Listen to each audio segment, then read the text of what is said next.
It was late October when I decided to rent a small hunting cabin deep in the woods of Northumberland, England.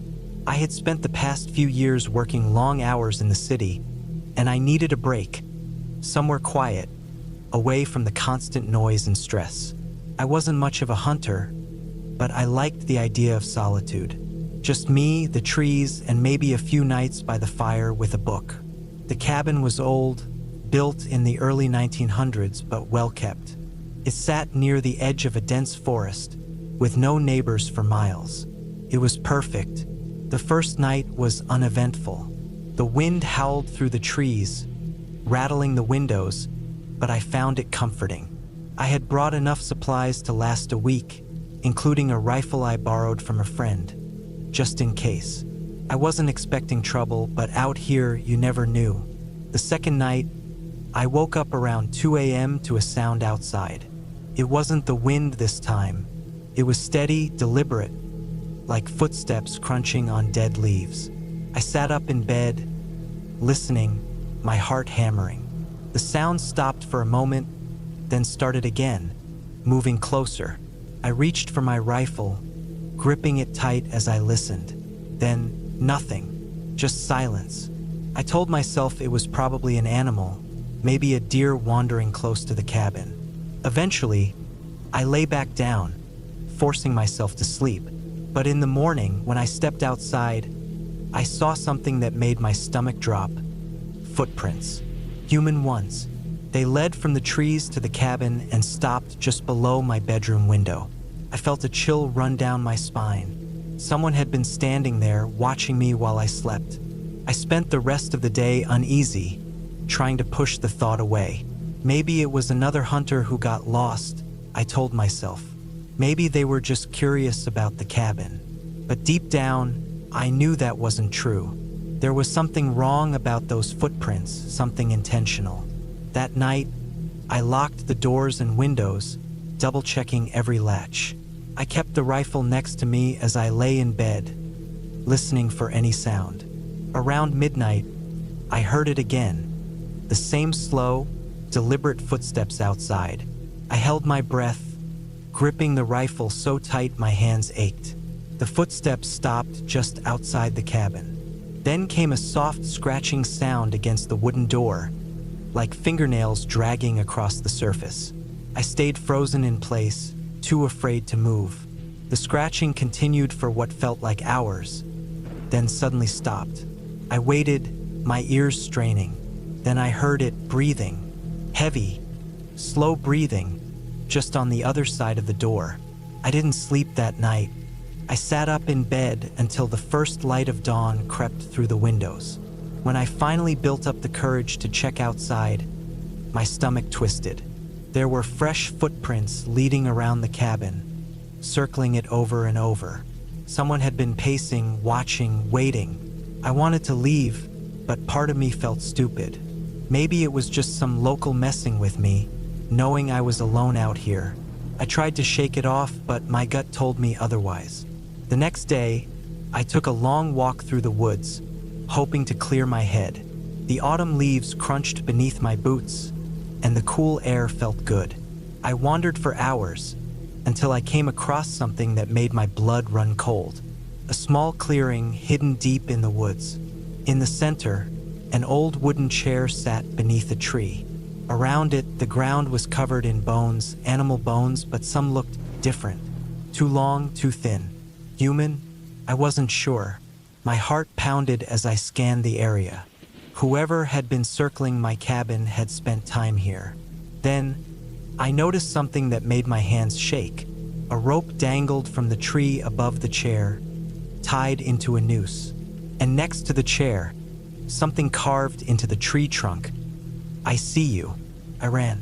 I didn't look back, didn't stop until I was back at the cabin, locking the door behind me.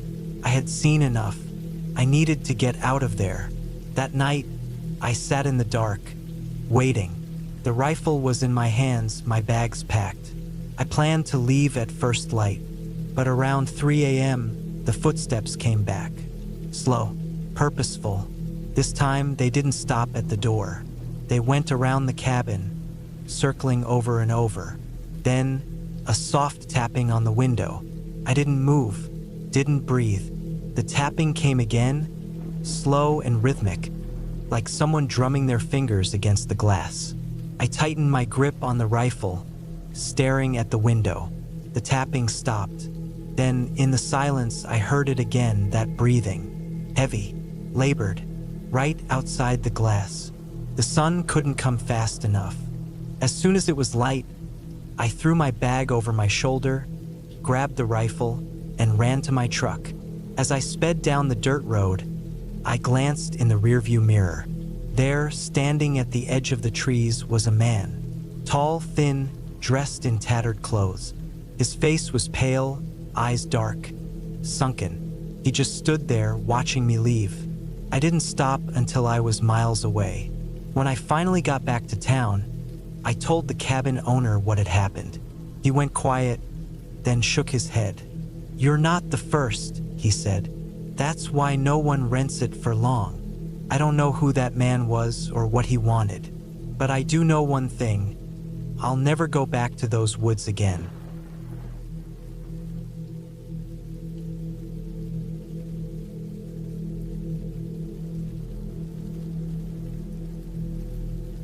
I had been staying in a remote cabin in France for about a week when it happened.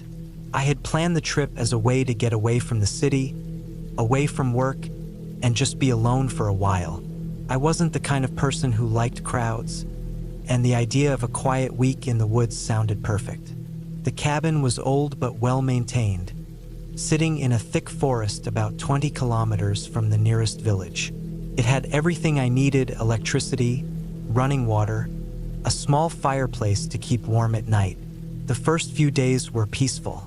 I spent my time hiking the trails around the cabin, sitting on the porch reading, and listening to the sounds of the forest. The only signs of other people were the occasional distant sounds of hunters or hikers passing through. It was exactly what I had been hoping for: quiet, empty, and calm. But by the fourth night, something changed. I was sitting by the fireplace, reading, when I heard it for the first time. A sound just outside the cabin. It was soft at first, almost like footsteps, but slower and uneven, like someone was limping. I put my book down and listened. The wind was blowing lightly through the trees, and for a moment, I thought I had imagined it. But then I heard it again. A slow, dragging step, followed by another. I stood up and walked to the window. It was pitch black outside. The forest was dense, and the moon was hidden behind thick clouds, so I couldn't see anything beyond the glow of the porch light. I waited, my ears straining for any sound. Nothing. I shook my head and laughed at myself. It was probably an animal, a deer maybe, or a wild boar. I had seen plenty of tracks on my hikes. I went back to my chair, but I couldn't focus on my book anymore. Something about the sound had felt wrong. That night, I didn't sleep well. Every time I started to drift off, I would hear something outside. Sometimes it was just the wind, but other times it was that same dragging sound. Slow, deliberate, like something was circling the cabin. By morning, I had convinced myself it was my imagination. The lack of sleep was messing with my head. I made coffee and stepped out onto the porch, looking for any signs that something had been there during the night. The ground was damp from a light rain, and there were tracks. But they weren't animal tracks. They were human, sort of. The footprints were large, bigger than my own, and spaced in a way that suggested whoever made them was moving awkwardly. Some of them looked normal, but others had a strange shape, like whoever was walking had suddenly shifted their weight in a way that wasn't natural. And the worst part, some of them ended in deep, claw-like marks. I crouched down and touched one of the prints. The mud was still wet, meaning whatever had made them had been here recently. I looked around, scanning the tree line, but everything was quiet. Something about the tracks sent a deep, uneasy feeling into my chest. I had grown up in the countryside, and I had seen all kinds of animal tracks before, but this wasn't right. It looked human, but it wasn't. I shook my head and forced myself to stop thinking about it. I had probably just misinterpreted the prints. Maybe the rain had messed them up, made them look stranger than they really were. I spent the day trying to enjoy myself, but something about the forest felt different. It was too quiet. Normally, I would hear birds, rustling leaves, the sounds of small animals moving through the undergrowth. But today there was nothing, just an eerie, empty silence. That night, I locked the doors and closed all the curtains. I told myself I was just being paranoid, but deep down, I knew something wasn't right. I stayed up later than usual, keeping the fire going, trying to ignore the growing sense of unease in my chest. Then, around midnight, I heard it again. The same slow, dragging steps, closer this time.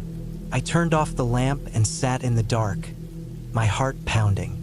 I could hear something moving just outside the cabin, heavy footsteps circling the walls.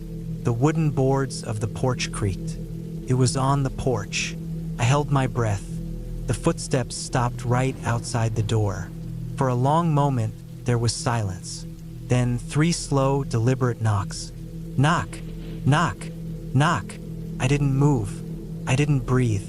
Then, I heard something even worse. A voice. It sounded almost human. Almost. But there was something off about it, something wrong. It was like someone trying to mimic human speech, but getting it just slightly wrong. The cadence was unnatural, the tone hollow. I stayed completely still.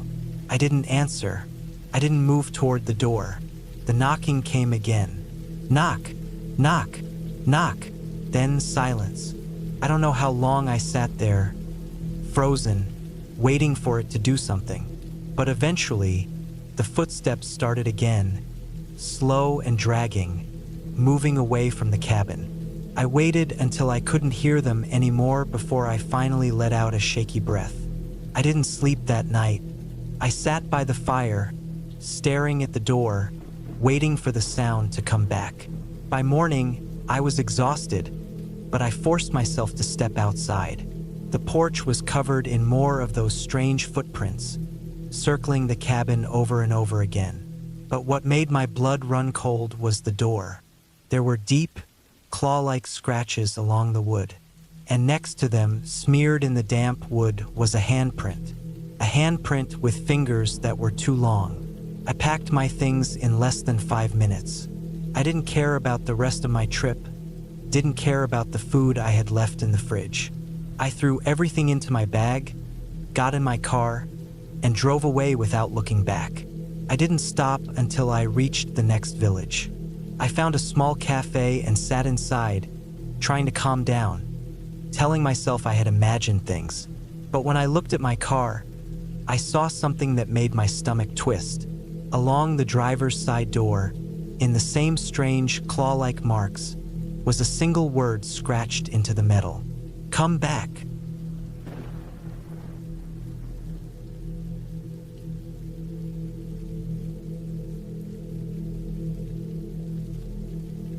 I took the job because I needed the money.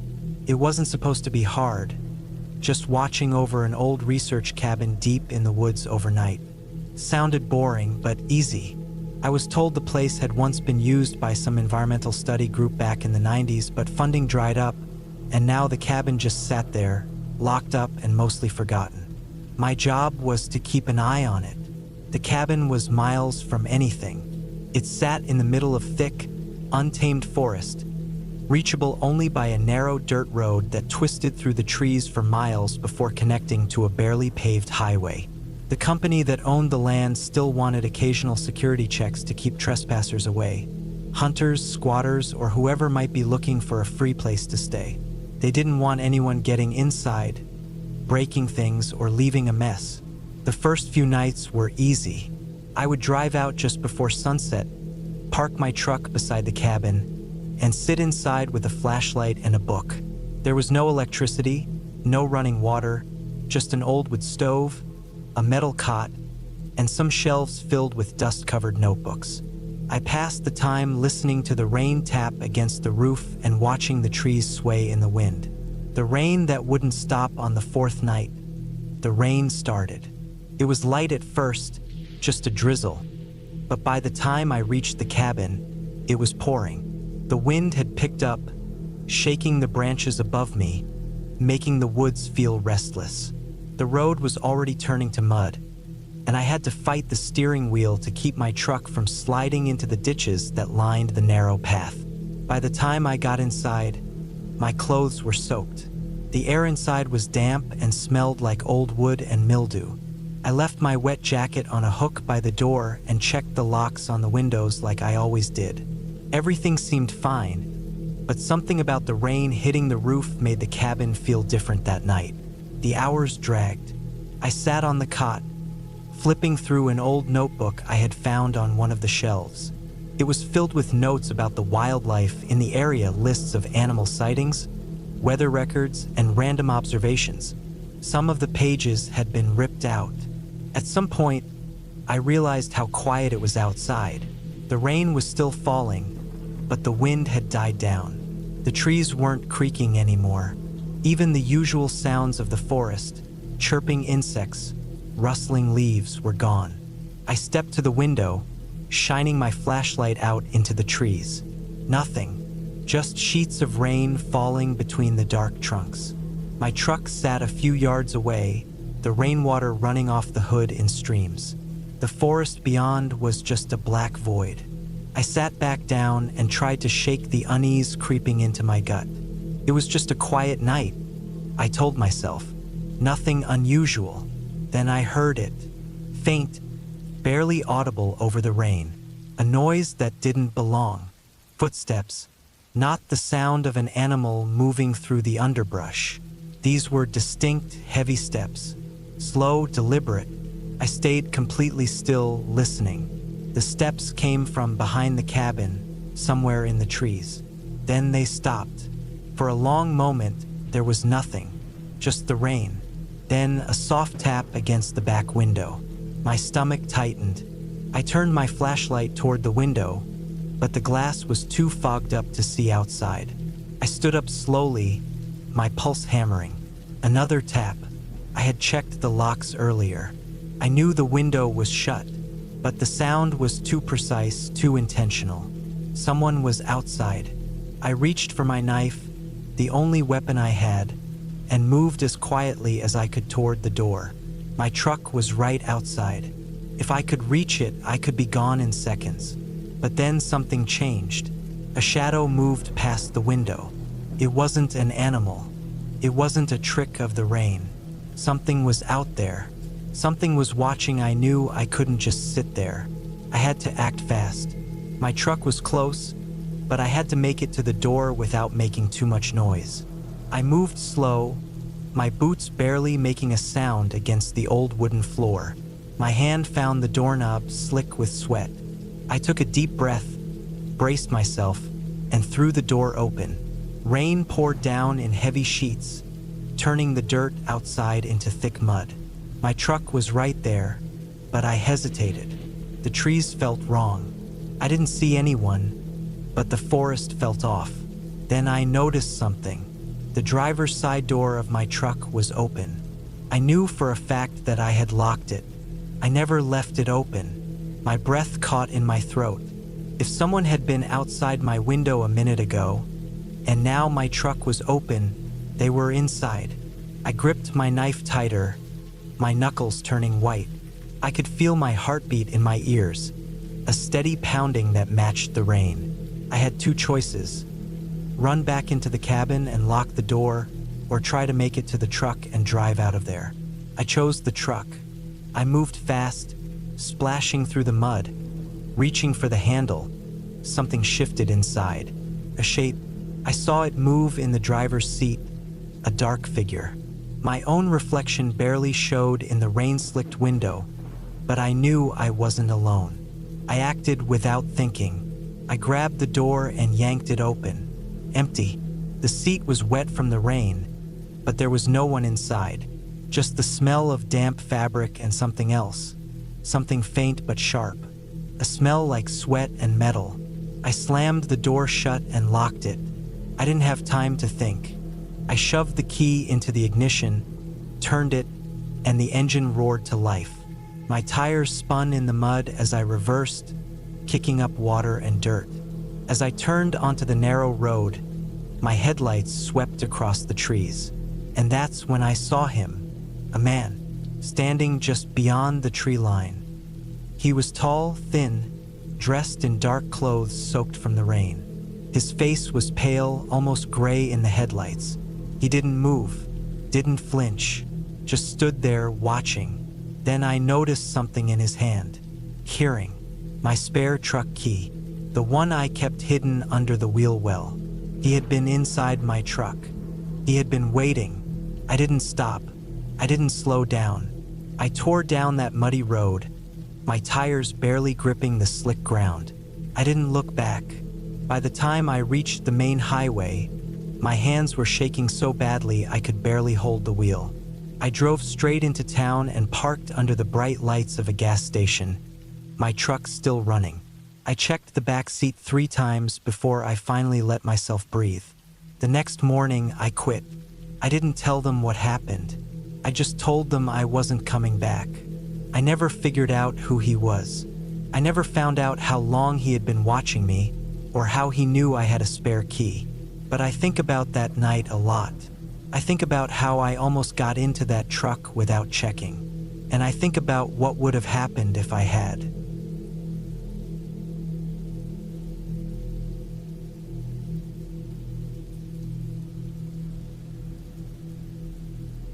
I never thought I'd see my dad's friend, Mike, break down like that. He was always the kind of guy who kept his emotions in check. A cop for over 20 years, built like a brick wall. But that night, when we sat in the living room of my dad's house, he looked like a man who had seen something he wished he could forget. I knew him growing up, but I wasn't close to him. He was just one of my dad's friends, the kind of guy who came over to watch football and drink beer.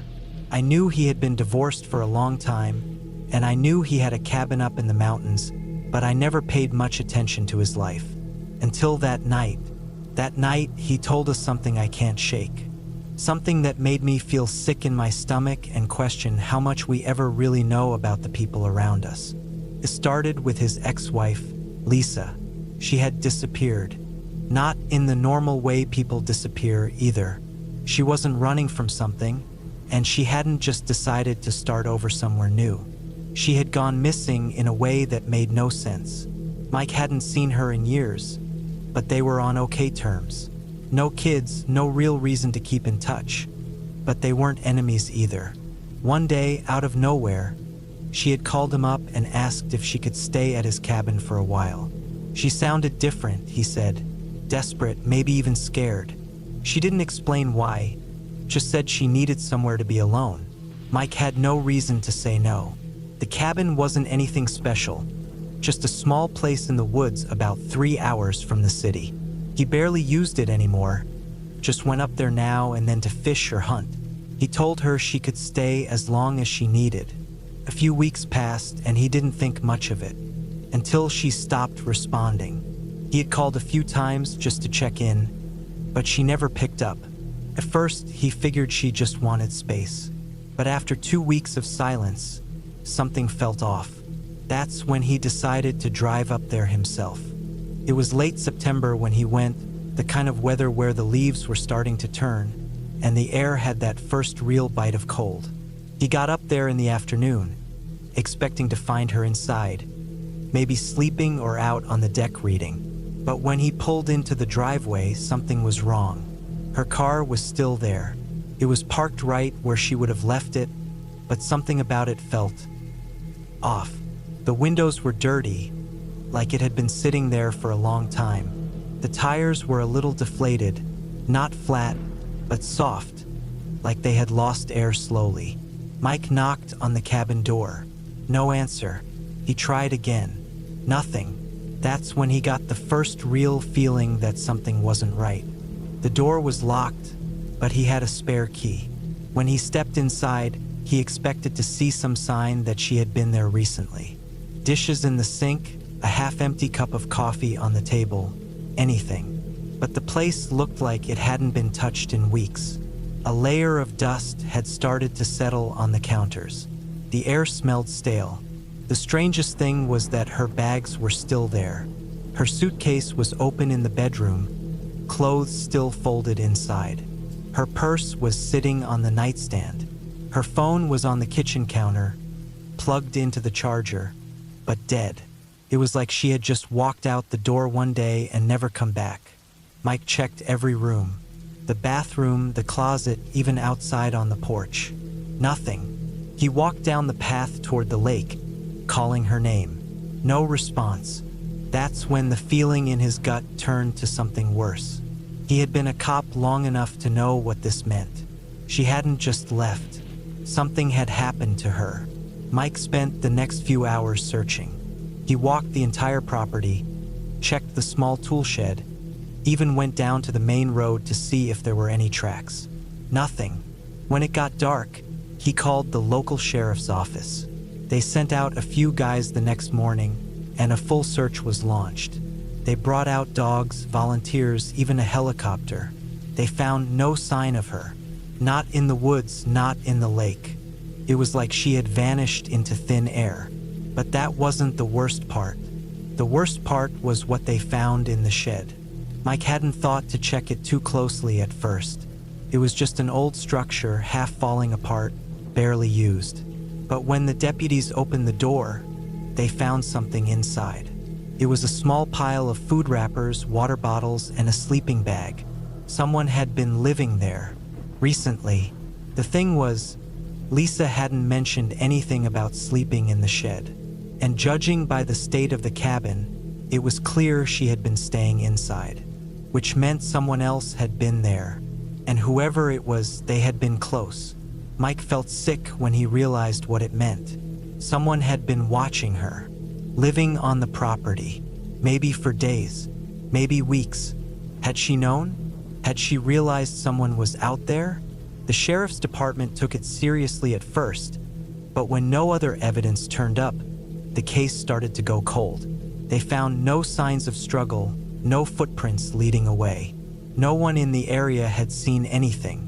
After a few months, they labeled it a missing person case. No evidence of foul play, no leads, nothing to go on. Mike kept going back to the cabin, hoping for some kind of clue. He went every weekend for almost a year, but nothing ever changed, until one day when he found something new. It was almost a year later, in the dead of winter.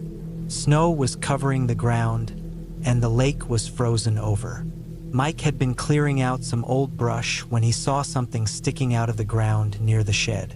It was a zipper, half buried in the dirt, barely visible. He dug with his hands, pulling it up, and found a jacket. A woman's jacket, Lisa's jacket. It was covered in dirt, frozen stiff, like it had been out there for months. And inside the pocket, there was something else. A key. Not a cabin key, not a car key. A small, rusted key with no markings. Mike didn't know what it opened. He didn't know why it was buried there. But he knew one thing for sure. Lisa never left that cabin. And someone else had been there with her.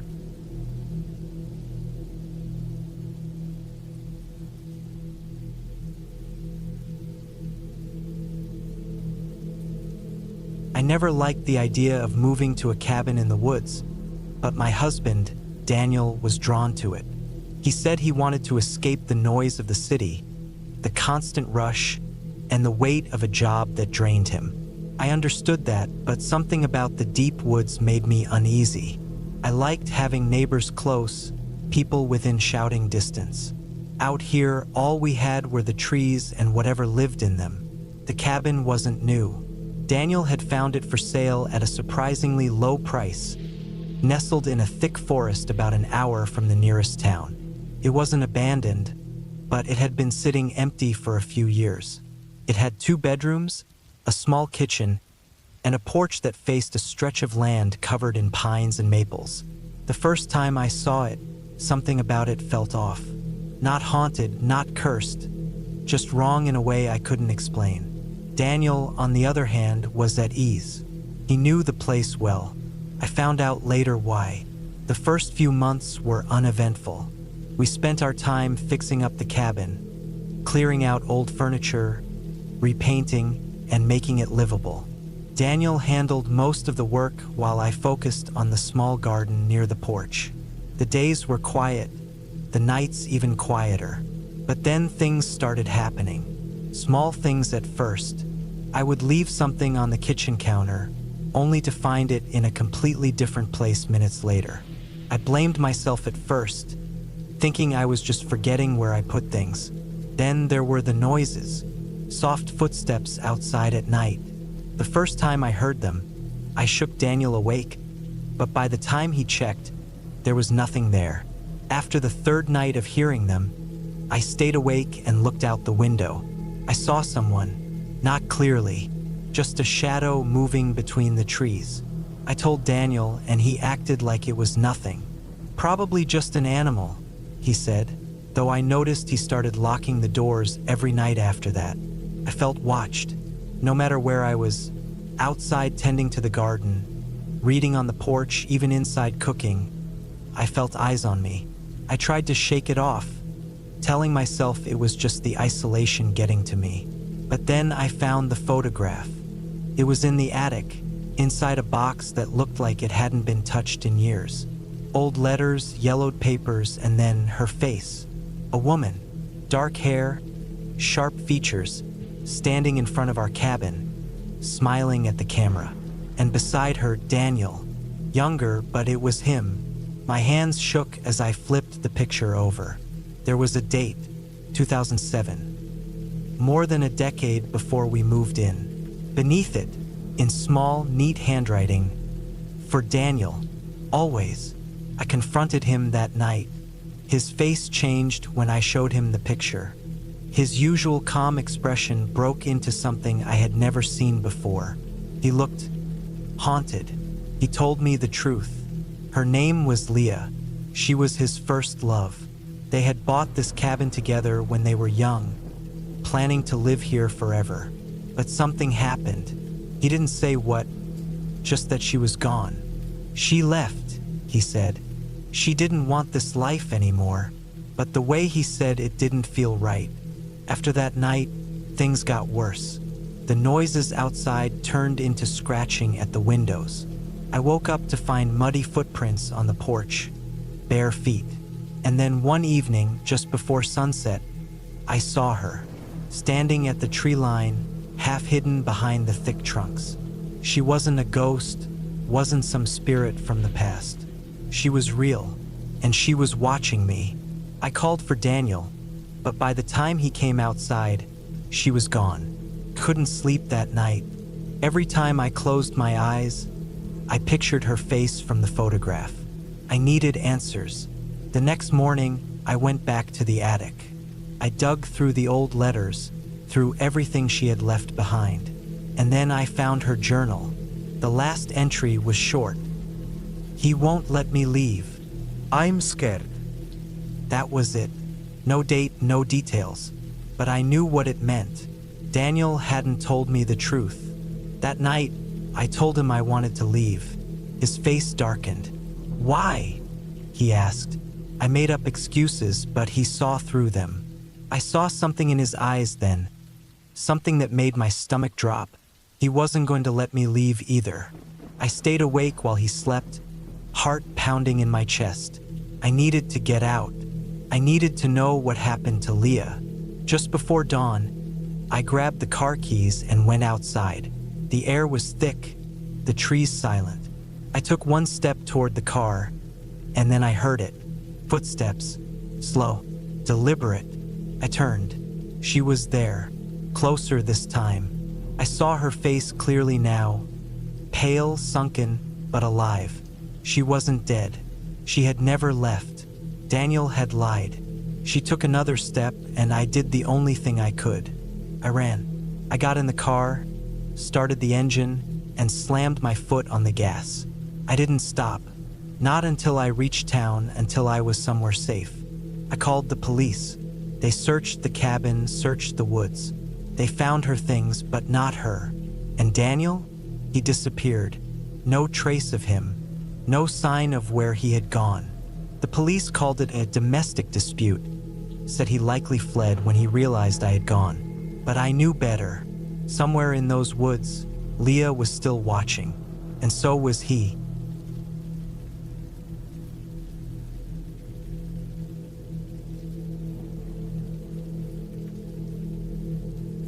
I took a deep breath as I pulled my truck off the narrow road and onto the gravel driveway leading to the cabin.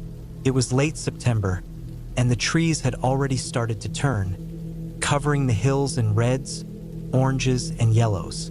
The air was cool but not cold, and there was the scent of damp earth and fallen leaves. I had been looking forward to this trip for weeks. A break from the noise of work, the constant stress of emails, meetings, and deadlines. Just me, a cabin, and the quiet of nature. The cabin was a rental, one I had found through a small website that listed off-the-grid places for people wanting solitude. It was advertised as an old hunting cabin, deep in a valley, with no electricity, no cell service, and no neighbors for miles. Exactly what I wanted. As I parked, I took in the place. It was a one-story wooden cabin, its dark brown logs blending in with the trees. A small porch wrapped around the front, and a set of wooden steps led to the door.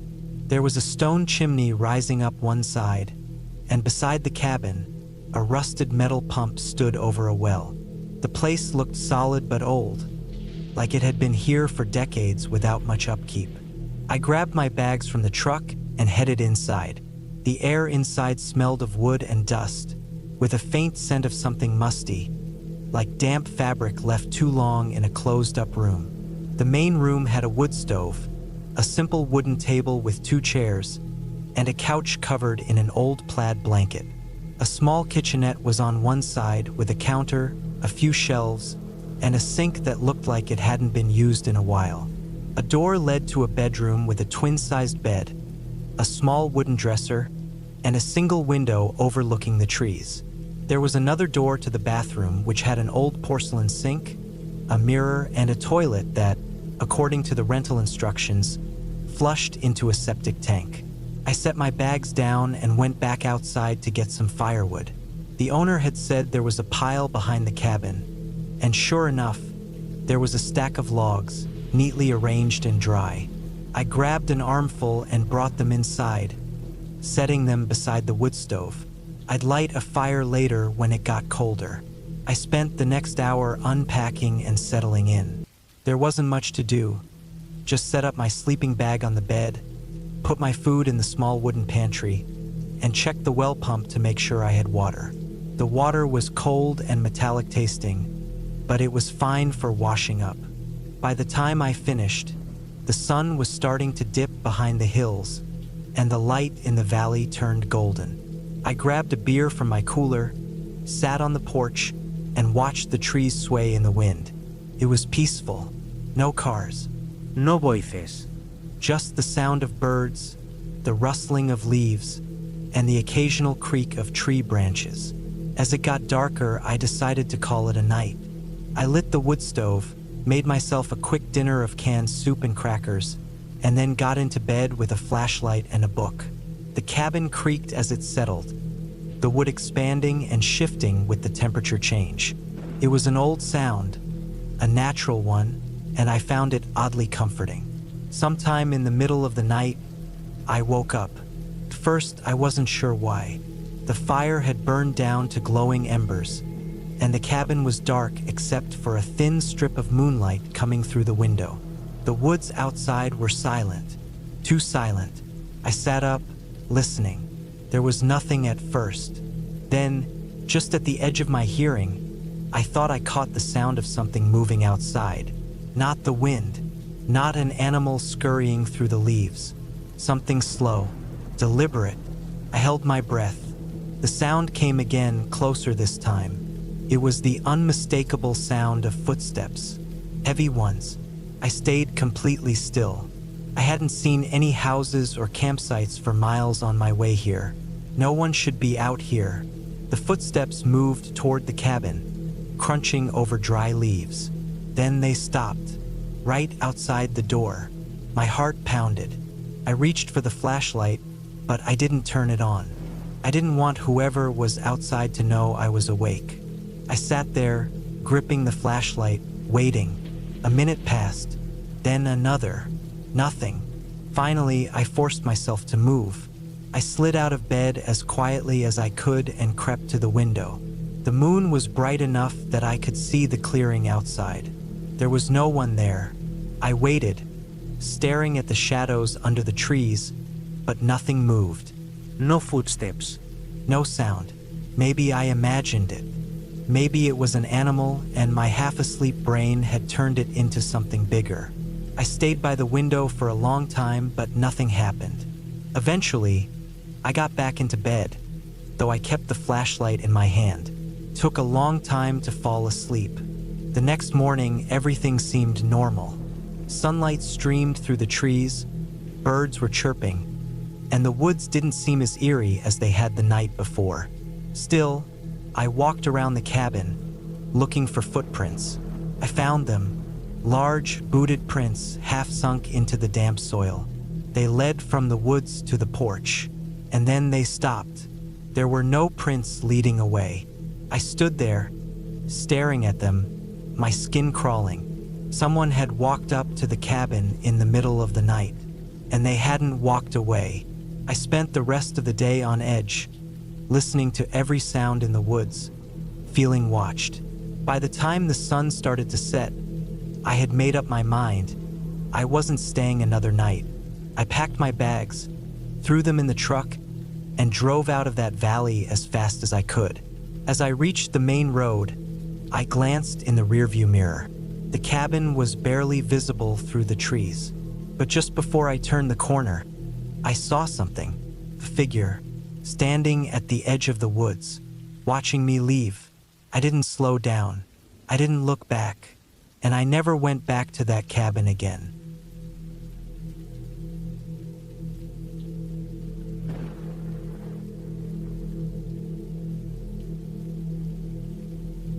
I was looking forward to a quiet weekend away from everything. No emails, no phone calls, just peace. I had been working nonstop for months, and I needed a break. A buddy of mine had a family cabin deep in the woods of Montana, near a place called Silver Creek. He told me I could use it anytime, so I finally took him up on the offer. It was early October, and the weather was just starting to turn cold. The trees had already started shedding their leaves, leaving the ground covered in a thick layer of orange and brown. I packed my truck with enough supplies for a few days: food, water, a rifle just in case, and plenty of firewood. The cabin was about 2 hours from the nearest town, and once you got past a certain point, there was no cell service. That was fine with me. I wanted to be alone. The drive up was peaceful. The roads were mostly empty, and after about an hour, I left the paved highway and turned onto a dirt road. The trees grew denser the further I drove, blocking out more and more of the sky. I rolled the window down and breathed in the crisp, clean air. It smelled like pine and damp earth. After another 30 minutes of winding through the forest, I reached the turnoff for the cabin. It wasn't marked, just a barely visible path in the trees. If I hadn't known what to look for, I would have driven right past it. The truck bounced over roots and rocks as I slowly made my way down the path. Finally, the trees opened up, and there it was. The cabin was small but sturdy, made of dark, weathered logs. A single window faced the clearing, and the front porch had a couple of old chairs. The roof was covered in moss, and the chimney looked like it hadn't been used in years. Behind the cabin, the forest stretched out for miles. I parked the truck and got out, stretching my legs. It was dead silent. No wind, no birds, just stillness. I grabbed my bag and stepped onto the porch, the wood creaking under my weight. The key was right where my buddy said it would be, hidden under a loose board near the door. I unlocked the cabin and pushed the door open. Inside, it was simple, just a single room with a bed against one wall, a small kitchen area, and a wood-burning stove. A few old hunting trophies hung on the walls, their glass eyes staring out into the room. The air was musty but not unbearable. I set my bag down and started unpacking. I spent the first couple of hours settling in, chopping firewood, and making sure everything was in working order. By the time the sun started setting, I had a fire going in the stove, and the cabin was warming up nicely. I cooked a simple meal, ate by the dim light of a lantern, and then stepped outside for a bit of fresh air. The forest was dark now, almost unnaturally so. The trees swayed slightly in the breeze, but the silence was unsettling. I was used to hearing crickets or the occasional owl, but there was nothing, just the sound of my own breathing. I shook off the feeling and went back inside, locking the door behind me. I read for a while, then crawled into bed, exhausted from the long drive. The fire crackled softly, and eventually, I drifted off to sleep. I woke up to a sound. At first, I thought I had imagined it, but then I heard it again. Something moving outside. It wasn't an animal. It was slow, deliberate, like footsteps. My heart started pounding. I reached for my rifle, gripping it tightly as I listened. The footsteps stopped. I held my breath, straining to hear anything else, but there was only silence. After a few minutes, I convinced myself it was nothing, probably a deer or a raccoon. Still, I kept the rifle close as I lay back down. Just as I was about to fall asleep again, the sound came back. This time, it was closer. Something was right outside the cabin. I sat up slowly, my pulse hammering in my ears. The fire had died down, leaving the room in near darkness. I reached for the lantern and turned it up slightly, casting flickering light across the walls. Then, there was a soft tap on the window. I froze. It was too deliberate to be the wind, too quiet to be an animal. Someone was out there. I waited, barely breathing. The tapping came again, but I refused to move. After what felt like an eternity, it stopped. I listened for footsteps, but there was nothing. The silence stretched on until I finally convinced myself that whoever or whatever it was had left. Eventually, exhaustion won out, and I drifted back into an uneasy sleep. Morning came and everything seemed normal. Sunlight streamed through the trees, and the world felt safe again. I stepped outside and looked around, but there was no sign of anything unusual.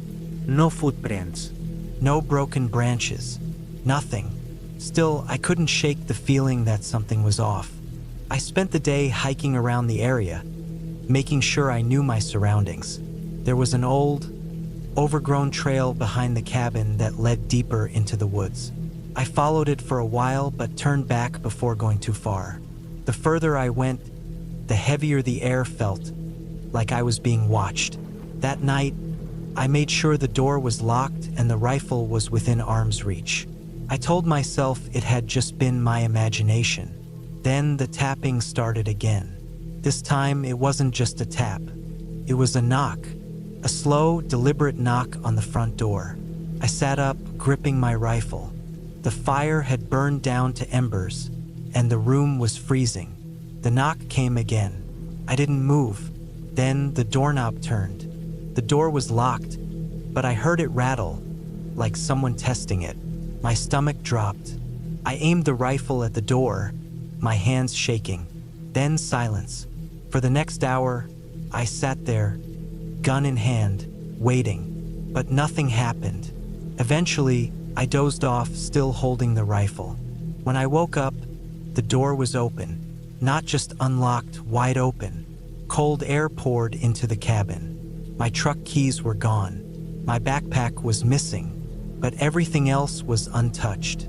Whoever had been there didn't want my things. They just wanted me to know they had been inside. I grabbed what I could, ran to my truck, and got out of there. I never told my friend what happened. Never asked him if anyone else had ever had an experience like that. I just know I'll never go back. And sometimes, late at night, when I'm alone, I still hear that soft tapping on the window.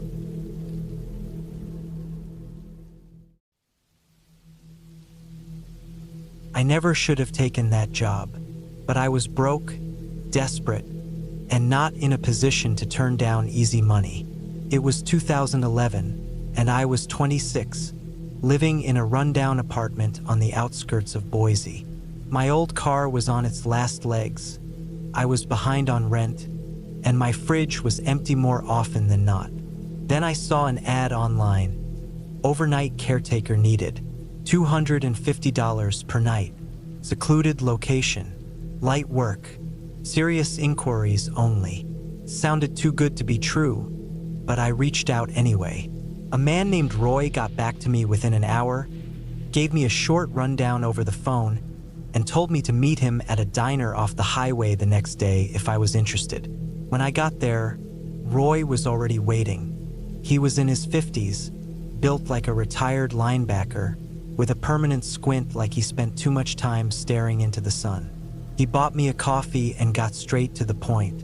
"It's an old graveyard, middle of nowhere," he said. "Not much to it. You show up before dark, make sure the gates are locked, keep an eye on things overnight. There's a cabin on site. You stay there until morning. Easy work." It was an odd job, but the pay was too good to pass up. I didn't ask why the gig paid so much for so little. I should have. The next evening, I packed a bag, flashlight, a few snacks, my phone, and followed Roy's directions an hour out of town. The last few miles were nothing but dirt roads cutting through thick pine forest.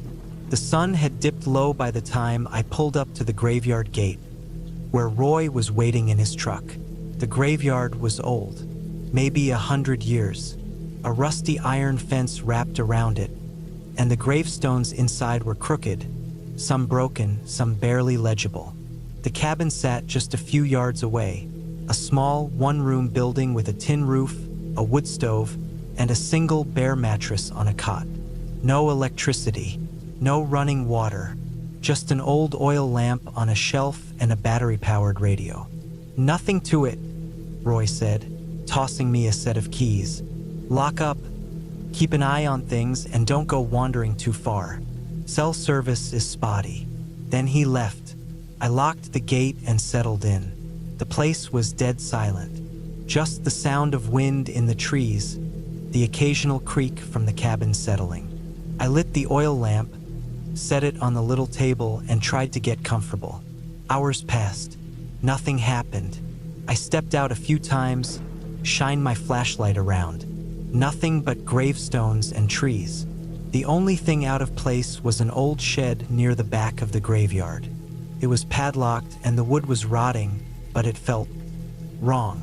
I couldn't explain why. Sometime after midnight, I heard it. A thud, not from outside, from underneath the cabin. I froze, listened. Another thud, fainter this time, but unmistakable. There was a crawl space under the cabin, but when I checked earlier, there was nothing down there but dirt and a few old boards. My heart pounded as I grabbed the flashlight and stepped outside. The wind had picked up, rustling the trees. The graveyard was still and lifeless. I crouched down, shined the light under the cabin. Dirt, rocks, a few scattered bones, probably animal. Nothing else. I was about to stand when something shifted in the dirt. A hole. A small, dark hole near the center of the crawl space, like something had dug its way in. The thud came again, from below the hole. I backed away fast, locked the cabin door behind me, and tried to tell myself it was my imagination. But I didn't sleep. I lay on the cot, listening, waiting. Nothing else happened. At dawn, Roy showed up.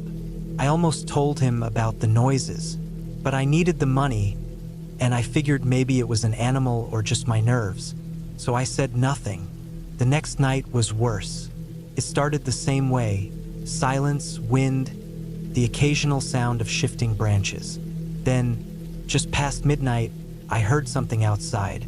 Footsteps. I sat up, heart hammering. The footsteps weren't on the dirt. They were on the wooden porch. I grabbed the flashlight and crept to the door. My hand hesitated on the knob. Then nothing. Silence. I held my breath.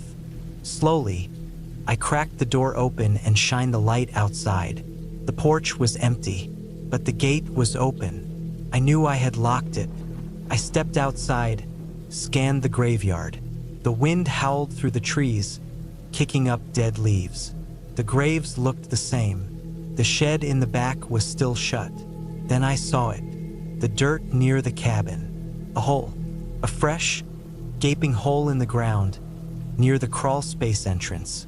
I ran back inside, locked the door, and stayed awake until morning. When Roy showed up, I confronted him, told him about the noises, the open gate, the hole. He didn't react, just nodded.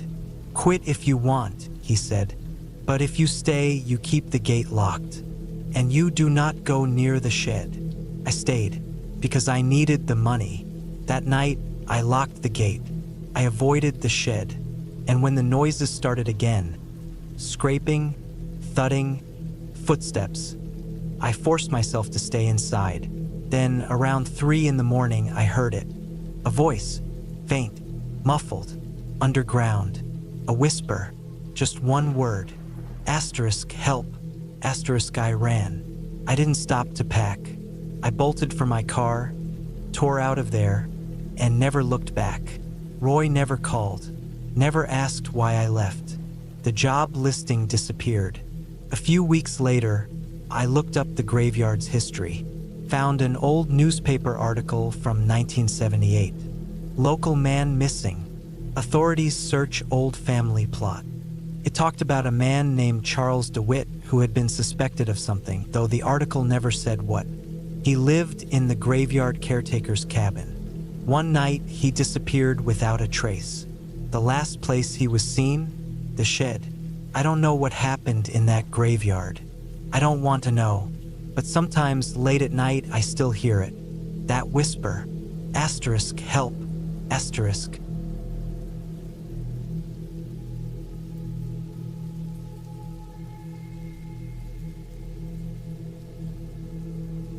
I don't remember when I first started working alone in the woods. It must have been sometime after high school, when I realized college wasn't for me, and city life didn't suit me either. I liked the quiet. I liked working with my hands. It was just a job at first, cutting and hauling lumber for a small company that sold to local mills. But then, a few years in, I started taking on these isolated night shifts in a logging outpost. It was a tiny cabin deep in the forest, meant for checking on equipment, monitoring treefall zones, and keeping an eye on weather conditions. They had cameras set up in different parts of the logging area, mostly to watch for trespassers, but also to track animal movements. The cabin had a radio, a small kitchen, a cot in the back, and a single floodlight outside. I didn't mind the job. I liked being alone, even when it was raining. That night, one I'd never forget, started with the kind of rain that felt like it was never going to stop. I drove out to the outpost in my truck, bumping over muddy roads, windshield wipers smearing the water more than clearing it. The sky was a flat, featureless gray, and by the time I pulled up to the cabin, night had already settled in. I turned off the engine and listened to the drumming rain for a moment before stepping out. The cold hit me first, then the wet, and by the time I got inside, my jacket was already soaked through. The cabin smelled like damp wood and stale coffee. I flicked on the single overhead light, its dull yellow glow making the place look even smaller than it was. First thing I did was check the cameras. There were 6 of them, each showing a different part of the woods. Most were aimed at logging roads or equipment storage areas. A couple pointed deeper into the trees, where old stumps and fallen logs marked the boundary between cleared land and untouched forest. Nothing unusual, just rain, thick and steady, blurring the images. I set my thermos down on the table and hung up my wet jacket. There wasn't much to do on these shifts except stay awake and keep an eye on things. Sometimes I read old magazines left behind by other workers. Sometimes I carved little figures out of scrap wood. But mostly, I just watched the screens, listened to the rain, and waited for morning. That night, though, something felt off. I don't know why. Maybe it was the way the rain sounded, too heavy, too insistent. Or maybe it was the way the trees looked on the cameras, shifting slightly, as if something was moving just beyond the frame. I told myself it was just the wind, but my gut didn't believe it. Around midnight, I got up to make coffee. The generator hummed low, powering the cabin's few appliances. The tiny stove clicked as it heated the water, and I stood by the window, looking out at the dark. The floodlight outside buzzed, casting a weak glow over the clearing. But beyond that, it was just blackness. That's when I noticed the footprints. At first, I thought I was imagining them, but when I leaned closer to the window, I saw them clearly, deep, fresh tracks in the mud, leading from the treeline toward the cabin. I hadn't seen them when I arrived. The rain should have washed them away by now.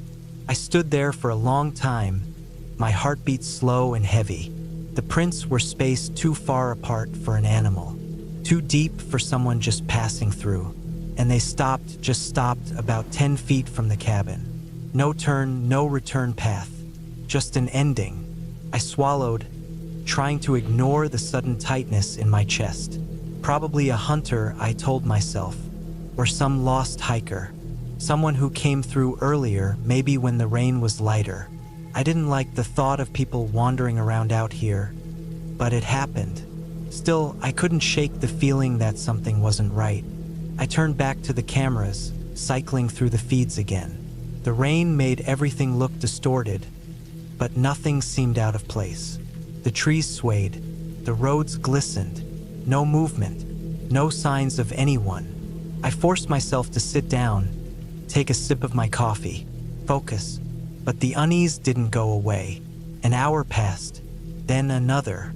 At some point, I must have dozed off, because the next thing I knew, a sound pulled me awake. Not a loud sound, just a small, almost imperceptible creak, like weight shifting on wooden steps. I held my breath, listening. The rain was still falling, but underneath it, there was something else.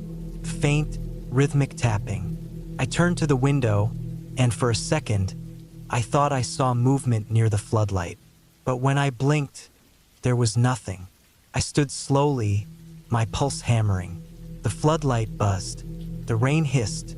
Then the power cut out. Everything went black. The sudden silence was suffocating. The generator had stopped. The lights, the cameras, everything was dead.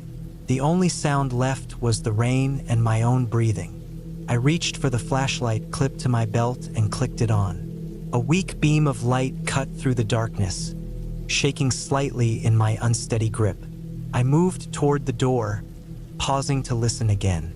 Nothing, just rain. I told myself the generator had just failed. It happens sometimes. I'd reset it, get the power back on, and everything would be fine.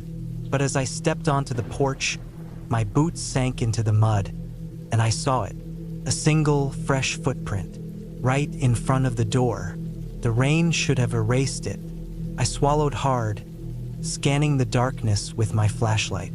The trees loomed like silent figures, their wet trunks gleaming. I forced myself to move, to make my way to the small shed where the generator was housed. My boots squelched in the mud. I reached the shed and yanked the door open. Inside, the generator was still silent. I knelt down, checking the fuel, the switch. Everything seemed normal. Then I saw the cut. The fuel line had been severed. I didn't move, didn't breathe. Someone had done this.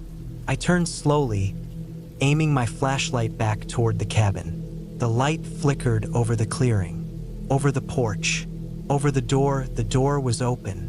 I hadn't left it open. I felt cold, not from the rain, but from something deeper, something twisting in my gut. My flashlight beam wavered as I stepped back toward the cabin, my mind racing. Inside, the cabin was silent.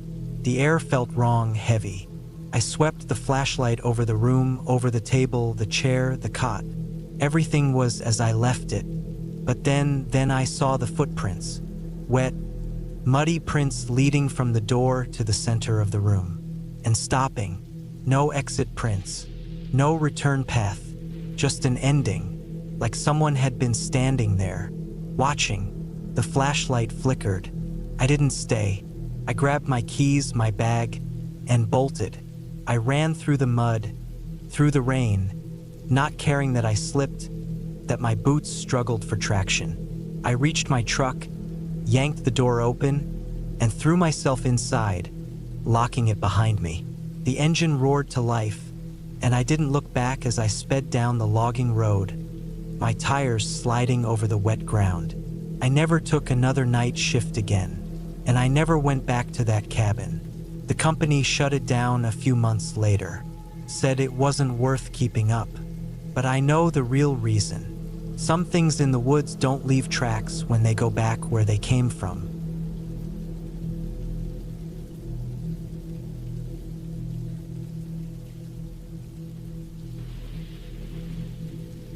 I never imagined I would find myself trapped in a cabin with my ex-husband. Of all people, it was supposed to be a quick trip, just a way to clear my mind after everything that had happened. The divorce had been ugly, filled with resentment, blame, and years of frustration coming to a head in a courtroom. I wanted distance, time to myself. A friend of mine mentioned a small, secluded rental in the Italian Alps, far away from the chaos of the city. It seemed perfect. The cabin was old, but charming in a way, nestled deep in the woods at the base of a mountain. The nearest village was a 30-minute drive down winding roads. It wasn't the kind of place you just stumbled upon.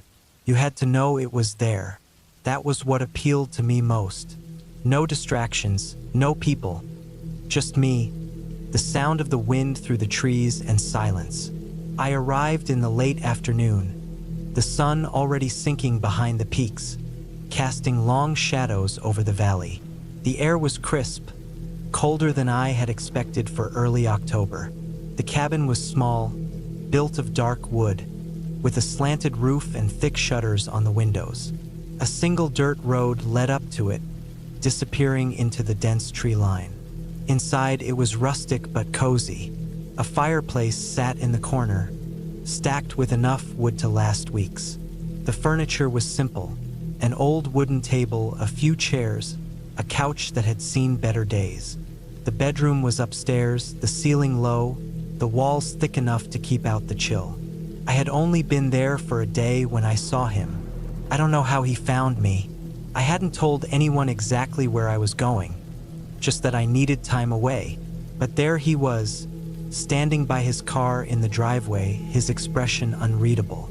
We hadn't spoken in months, and yet, something about the way he looked at me sent a chill down my spine. Not because I was afraid of him, but because something was off. He looked thinner than I remembered, his face slightly hollow, his clothes hanging looser than before. His hands were shoved into his jacket pockets, his shoulders tense. I should have told him to leave. I should have turned him away right then and there, but I didn't. That was my first mistake. First, it was awkward. We had nothing to say to each other, nothing that hadn't already been screamed in courtrooms and through slammed doors. He told me he just wanted to talk, that he had driven all this way to see me, to clear the air, to apologize. I didn't believe him. Still, I let him in. Maybe it was curiosity. Maybe it was exhaustion. Maybe I just wanted to prove to myself that he no longer had any power over me. He brought a bag with him. I asked how long he planned to stay, but he only shrugged. He said he wasn't sure, that he just needed a place to rest before driving back, that he had been on the road for hours. I didn't like it, but what could I do? The nearest town was far, and the idea of forcing him back onto those narrow roads in the dark didn't sit right with me. I told myself it would be one night. One night turned into 2, then 3. I started noticing things on the second day. Small things. The way he moved around the cabin, always careful, always watching. He barely spoke, barely ate. He spent most of his time staring out the window, watching the trees like he expected something to step out from the shadows. At night, I could hear him pacing downstairs, The floorboards creaked under his weight, slow, deliberate steps moving from one end of the cabin to the other. I tried to ignore it. I tried to sleep, but something about the way he moved, the way he breathed in the dark, made my skin crawl. On the third night, I woke up to a noise outside. At first, I thought it was an animal. The cabin was deep in the woods, and it wasn't unusual to hear rustling in the underbrush. But this was different. It was slow, deliberate, footsteps crunching through the gravel outside. I sat up in bed, my heart hammering. The room was cold, the air heavy. I held my breath, listening. Then I heard it. The doorknob rattled. Once, twice, a slow, testing movement. I grabbed my phone, my hands shaking. No service. Of course, the storm earlier had knocked out the power, and with it, any chance of contacting the outside world. The footsteps moved around the cabin. I could hear them just beneath my window, the sound of someone shifting through the leaves. I pressed myself against the mattress, my mind racing. I wanted to believe it was my ex-husband, that maybe he had stepped outside for air or to check something. But deep down, I knew he was still inside. I could hear him, the slow creak of the floorboards, the quiet, measured breathing. He was awake, listening. He heard it too. I lay there for what felt like hours, my muscles locked, my breath shallow. Eventually, the footsteps outside faded. The cabin fell silent again. But I didn't sleep. Neither did he. By morning, he was different. He barely spoke, barely moved. He just sat there, staring at the door, his fingers tapping against the wood of the table. I asked if he had heard it. He nodded. Then he told me we should leave. Something about the way he said it made my stomach twist. He had always been arrogant, always convinced he was the smartest person in the room. But now, he looked afraid. I asked him what he thought it was. He didn't answer. Instead, he got up, grabbed his keys, and said he would pack. That was the last time I saw him. He never came back inside. I waited. An hour passed, then two. The sun had risen high above the trees, the cabin bright with daylight. But he was gone. His car was still in the driveway. His bag was still upstairs. I called his name. No answer. I checked the tree line. Nothing. The silence was suffocating. The forest felt different. Still, I don't know how long I stood there, waiting, hoping. But as the hours dragged on, the truth settled over me like a weight. He wasn't coming back. I should have left. I should have taken his keys, his bag, his everything and driven out of there. But I didn't. Instead, I stayed, waiting, listening, hearing those footsteps outside the cabin at night, always circling, always coming back. And I knew, deep down, that whatever had taken him was waiting for me too.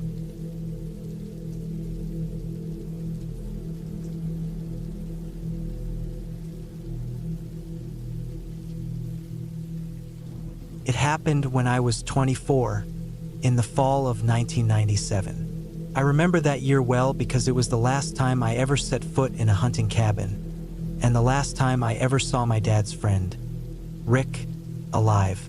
Rick was a big part of my childhood. He and my dad had been best friends since high school, growing up in a small town in Montana where everybody knew everybody.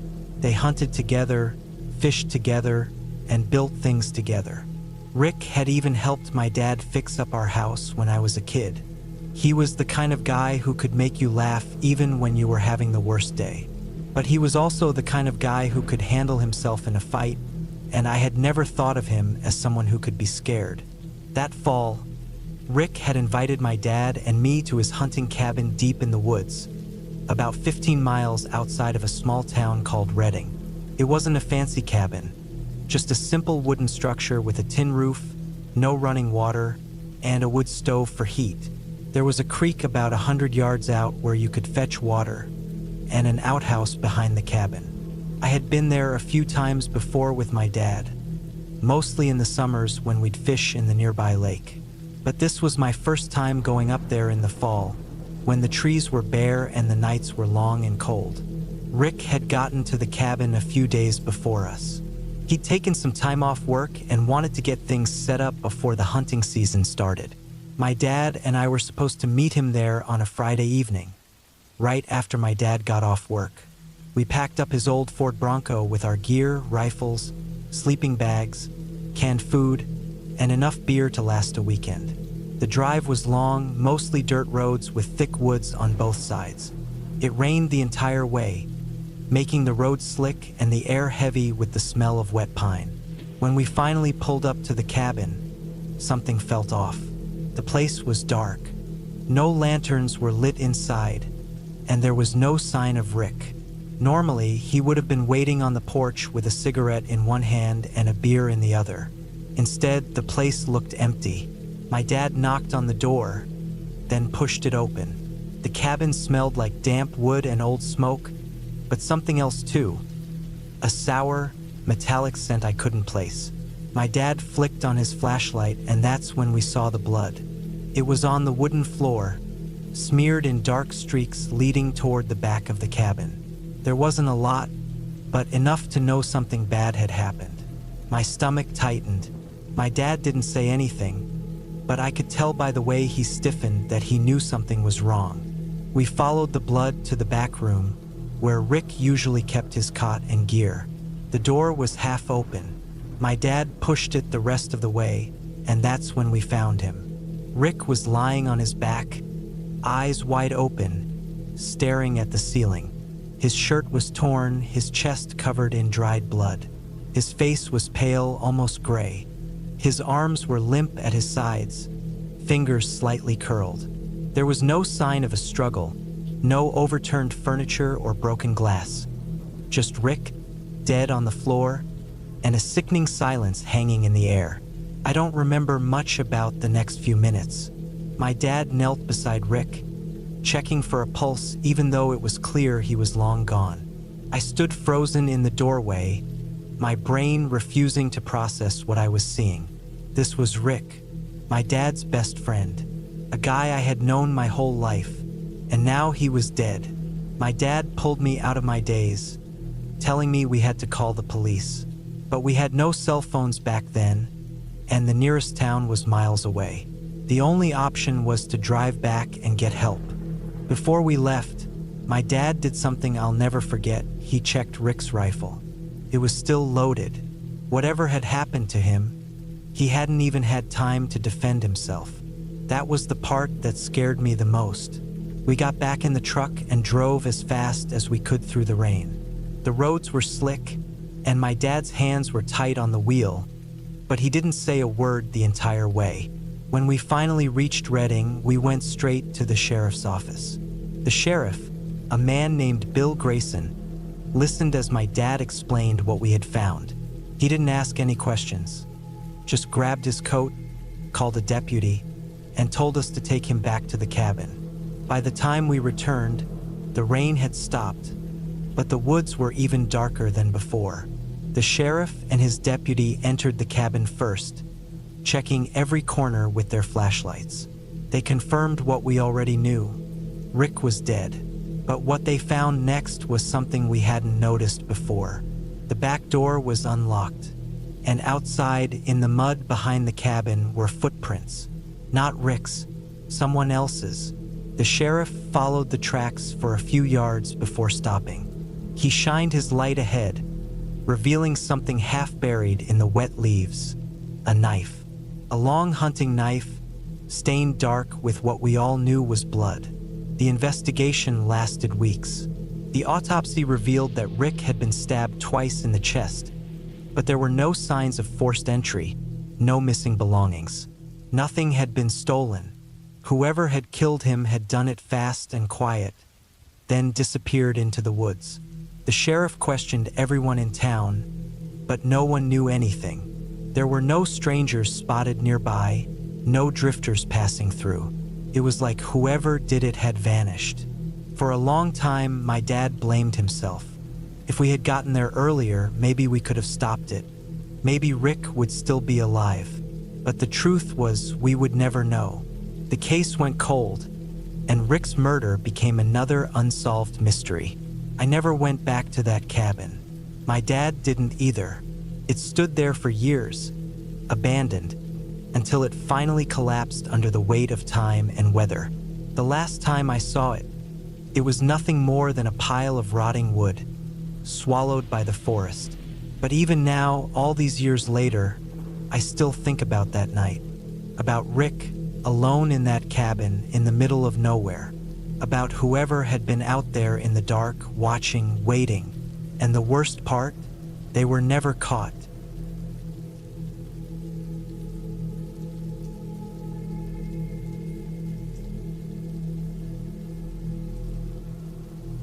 I was 34 when it happened. It's been over a decade now, but I still think about it every night. Some things don't go away. Some things you carry forever. It was early November 2011. That cold, gray time when the days are short and the nights feel endless. I had driven up to a hunting cabin deep in the Montana woods, about 30 miles from the nearest town. A friend of a friend owned the place but hadn't used it in years, so he let me borrow it for a week. I wanted the isolation. After a brutal breakup and some rough months at work, I needed to clear my head. Nothing but the cold air, the woods, and the silence. It sounded perfect. The cabin was small but sturdy. A one-room structure with a loft, a wood-burning stove, and a single window that faced the thick tree line. It had no electricity, no running water, just a propane lantern, an old steel sink, and a pile of dry firewood stacked against the back wall. The door had a deadbolt, but the windows didn't lock. That didn't bother me at the time. I had packed light, a hunting rifle, a sleeping bag, a few cans of food, and a small cooler with some beer and jerky. Enough to last 5 or 6 days. I figured I'd spend the mornings hunting and the afternoons by the fire, reading and drinking. I'd done plenty of solo trips before, and I wasn't worried. That first day went exactly as planned. I scouted the woods for a good hunting spot, set up near a clearing, and waited. The wind was sharp, and the forest was dead quiet. The only sounds were the occasional rustling of dry leaves and the distant calls of crows. I didn't see any deer, but I wasn't in a hurry. That night, I built a fire in the wood stove, heated up a can of beans, and drank a few beers. The cabin felt warm and safe. I read by lantern light until my eyes got heavy, then climbed up to the loft and fell asleep fast. The next day was colder. The sky was overcast, and the wind had picked up. I spent the morning hiking, checking for tracks, but I wasn't seeing much. The woods felt strange, too quiet. No birds, no movement, just a stillness that made the hairs on my arms stand up. That afternoon, I went back to the cabin early, built a fire, and cooked some jerky over the flame. As the sun set, I sat by the window watching the tree line, and that's when I saw it. First, I thought it was a deer, a shape moving between the trees maybe 100 yards out. But as I squinted, trying to make out what it was, something felt wrong. It wasn't moving like a deer. It was slower, more deliberate. I grabbed my rifle and stepped outside onto the porch. The air was freezing, and my breath hung in front of me in thick clouds. The shape had stopped moving. It was just standing there, deep in the shadows of the trees. I raised my rifle, looking through the scope. Nothing. The trees were empty. I exhaled and lowered the gun. My eyes must have been playing tricks on me. The cold, the dim light. Maybe my mind was making shapes out of nothing. I went back inside, locked the door, and tried to shake the unease. I told myself it was nothing, but I kept glancing at the window every few minutes. I didn't sleep well that night. The next day, I barely left the cabin. I had planned to spend the whole week hunting, but something about the woods felt off. I felt watched.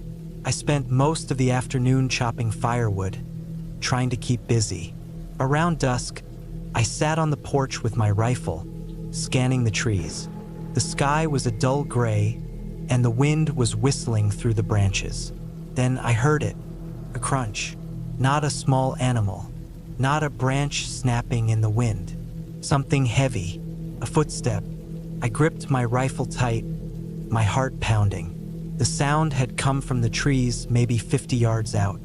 I raised my gun, aiming into the dark woods. Nothing moved. Another crunch. Closer. I kept my breathing slow, steady. My finger was on the trigger. I scanned the tree line, looking for anything, any sign of movement. Then silence.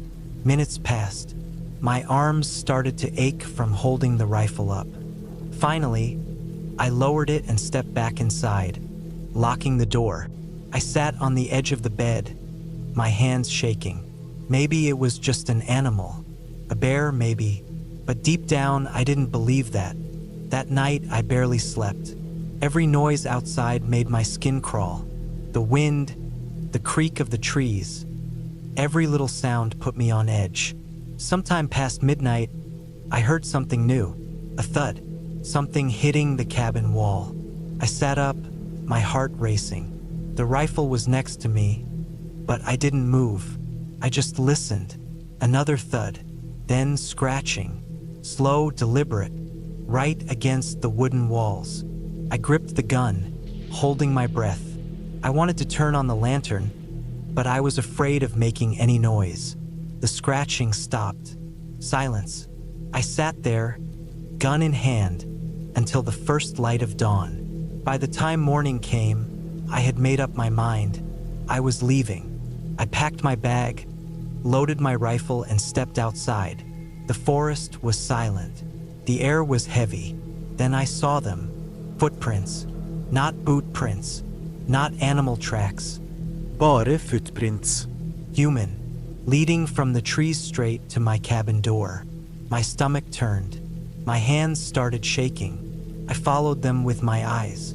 They came from the woods, circled the cabin, then stopped at the window. The same window I had been sitting near last night. I felt sick. I didn't waste another second. I threw my bag in the truck, started the engine, and sped down that dirt road without looking back. I drove straight into town and found a gas station with a payphone. I called the guy who owned the cabin and told him everything. He was quiet for a long time. Then he told me something that made my blood run cold. He hadn't been up there in years, but the last time he went, he found something strange.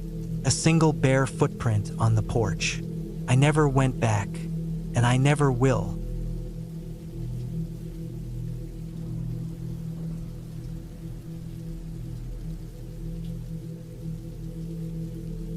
I used to work as a seasonal forest ranger in northern Montana, near the border of Canada. The station I was assigned to was deep in the woods, miles away from the nearest town. My job was mostly maintenance, checking trails, logging reports, and occasionally dealing with lost hikers. It was a lonely job, but I liked the isolation. It gave me time to think, time to enjoy nature.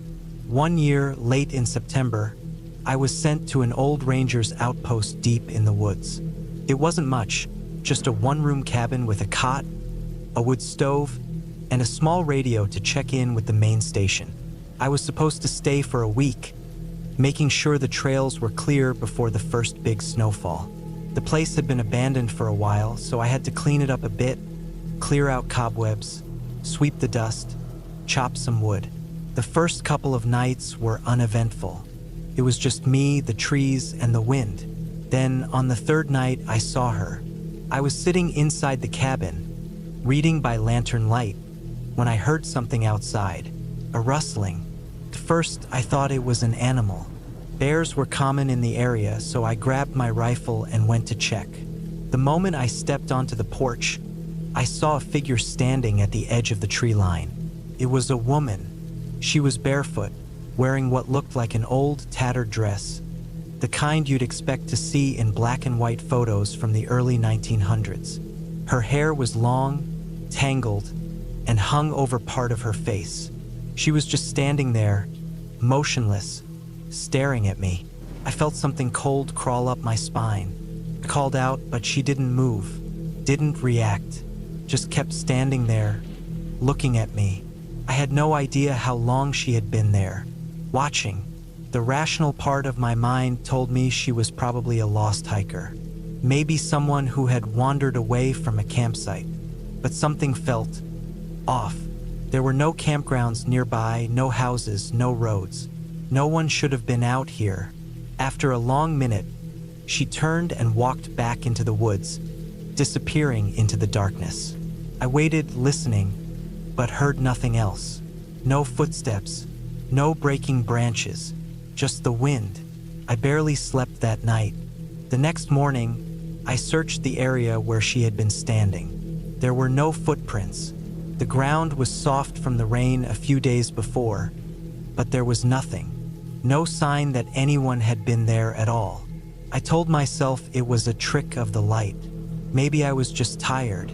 Maybe my mind was playing tricks on me. But then, the following night, I saw her again. This time, she was closer. I was chopping wood near the cabin when I felt that same cold sensation on my neck. That feeling you get when someone is watching you.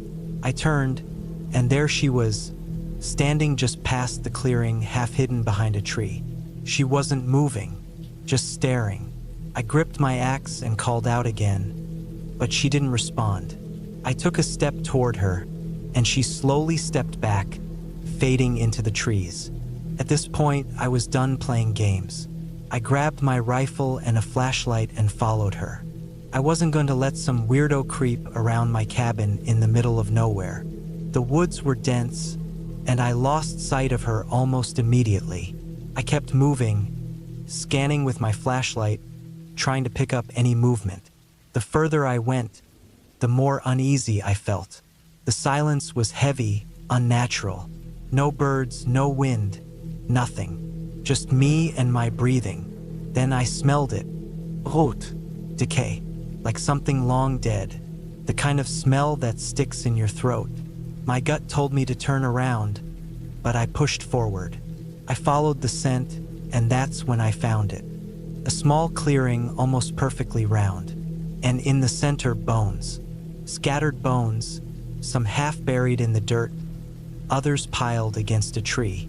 Animal, I told myself, has to be animal. But then I saw the fabric. A torn piece of cloth, faded but unmistakably the same color as the dress the woman had been wearing. I didn't stay to investigate. I turned and made my way back to the cabin, moving fast but trying not to run. The whole way I felt like I was being followed. That night, I locked the door, secured the windows, and sat by the stove with my rifle across my lap. Every so often, I'd glance out the window. Nothing. Just trees and darkness. Then, around midnight, I heard it. A scratching sound, light, slow, coming from the front door. My heart pounded in my ears. I stood, rifle raised, waiting. The scratching stopped, and for a moment, everything was still. Then, a shadow passed by the window. I didn't sleep. At first light, I packed my gear, radioed the station, and told them I was heading back early. I didn't give details, just said I wasn't feeling well. As I hiked out, I kept glancing over my shoulder. I never saw her again, but I felt her, watching, waiting. When I got back to the station, I told my supervisor about the woman. He listened, nodding slowly, then pulled out an old folder from a filing cabinet. Back in the 70s, he said, a woman went missing out near that old outpost. Some locals claimed she was living off the land, but she was never found. He showed me a picture. Same dress, same hair, same hollow stare. I never went back to that cabin, and I never go into the woods alone anymore.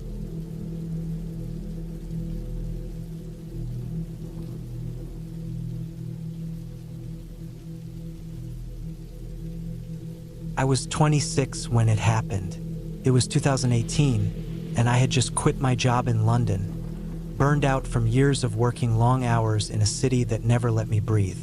I needed time away from everything, no office, no schedules, no people, just isolation. A friend suggested I go to Italy. He had stayed in a small, remote village in the north, deep in the woods, where the air was clean and life was simple. It wasn't a tourist spot, just a few locals, old stone houses, and nothing but forests and mountains in every direction. It sounded perfect. He gave me the number of a man who rented out cabins in the area, and within a week, I had booked one. The cabin was an hour from the nearest town, sitting alone on the side of a hill, overlooking a thick valley of trees. No neighbors, no roads, just a footpath that led down to the village. It was exactly what I wanted: quiet, disconnected, and empty. When I arrived, the owner, a middle-aged man named Luca, gave me the key and warned me about the weather. He said that in February, the nights got cold, and the nearest store was too far to go back and forth often. I stocked up on food, filled my backpack with books, and promised myself I wouldn't look at my phone for the entire trip. The first few days were peaceful. I spent my mornings walking through the forest, afternoons reading on the porch, and evenings by the fireplace, listening to the wind push against the wooden walls. Felt like I had stepped into another time. But then, on the fourth night, I saw him. I was outside, standing near the edge of the porch, staring at the trees under the dim glow of the moon. The wind had died down, and the forest was completely still. That's when I noticed something strange. A figure standing between the trees, just beyond the clearing. At first, I thought my eyes were playing tricks on me. The figure wasn't moving, just standing there, a dark shape against the lighter trunks. I stared for a long time, waiting for it to shift, to prove it was just a trick of the light, but it didn't. It was a man, standing perfectly still, facing my direction. A chill crept up my spine. My first instinct was to call out, but I stopped myself. Something about the way he stood there, so motionless, so deliberate, didn't feel right. I took a step back, my heart hammering in my chest.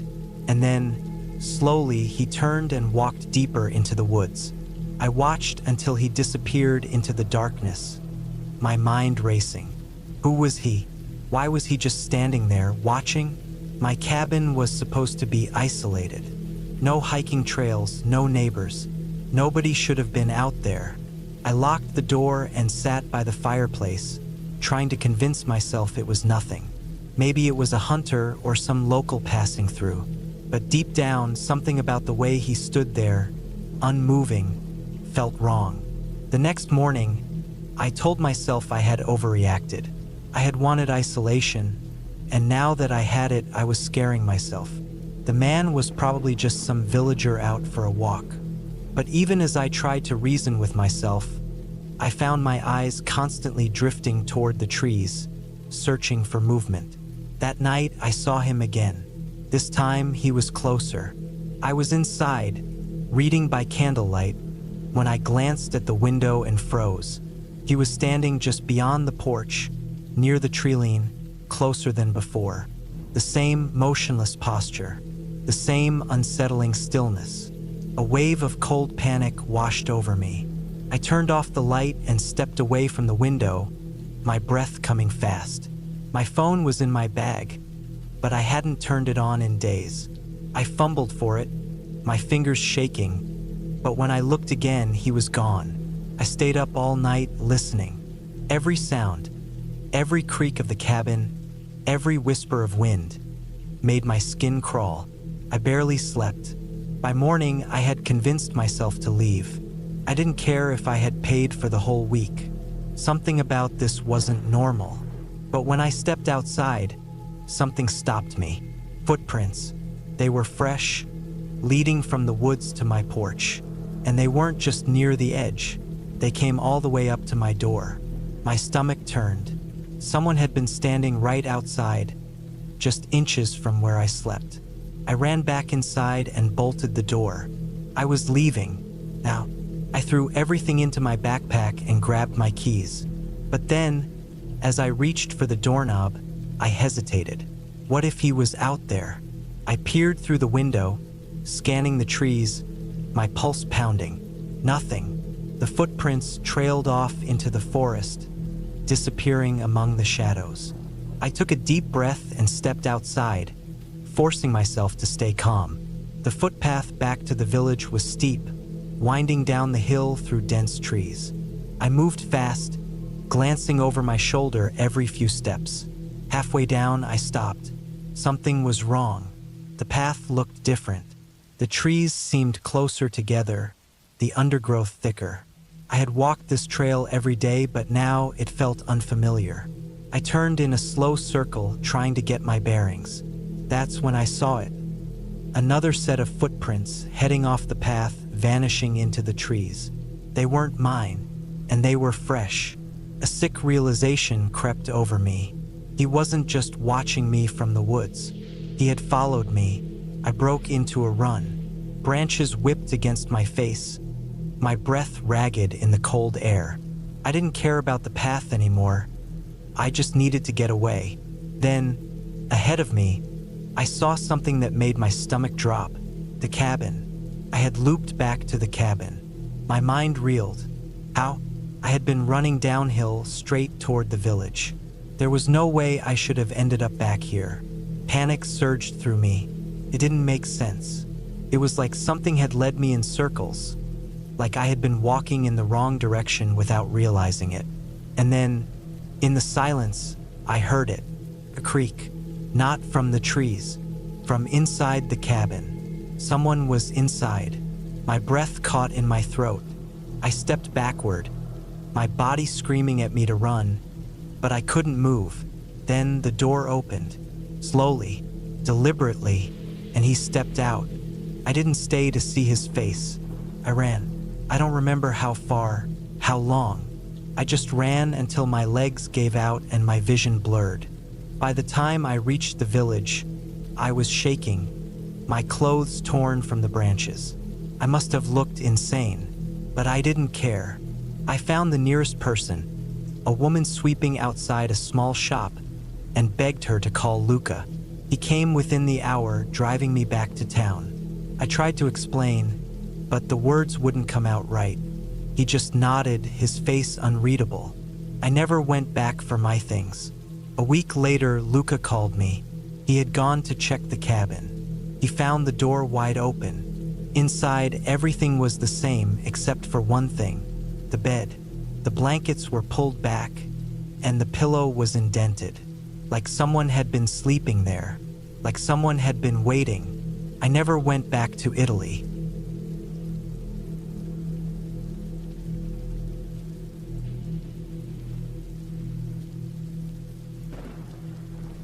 I was never the type to get involved in anything serious.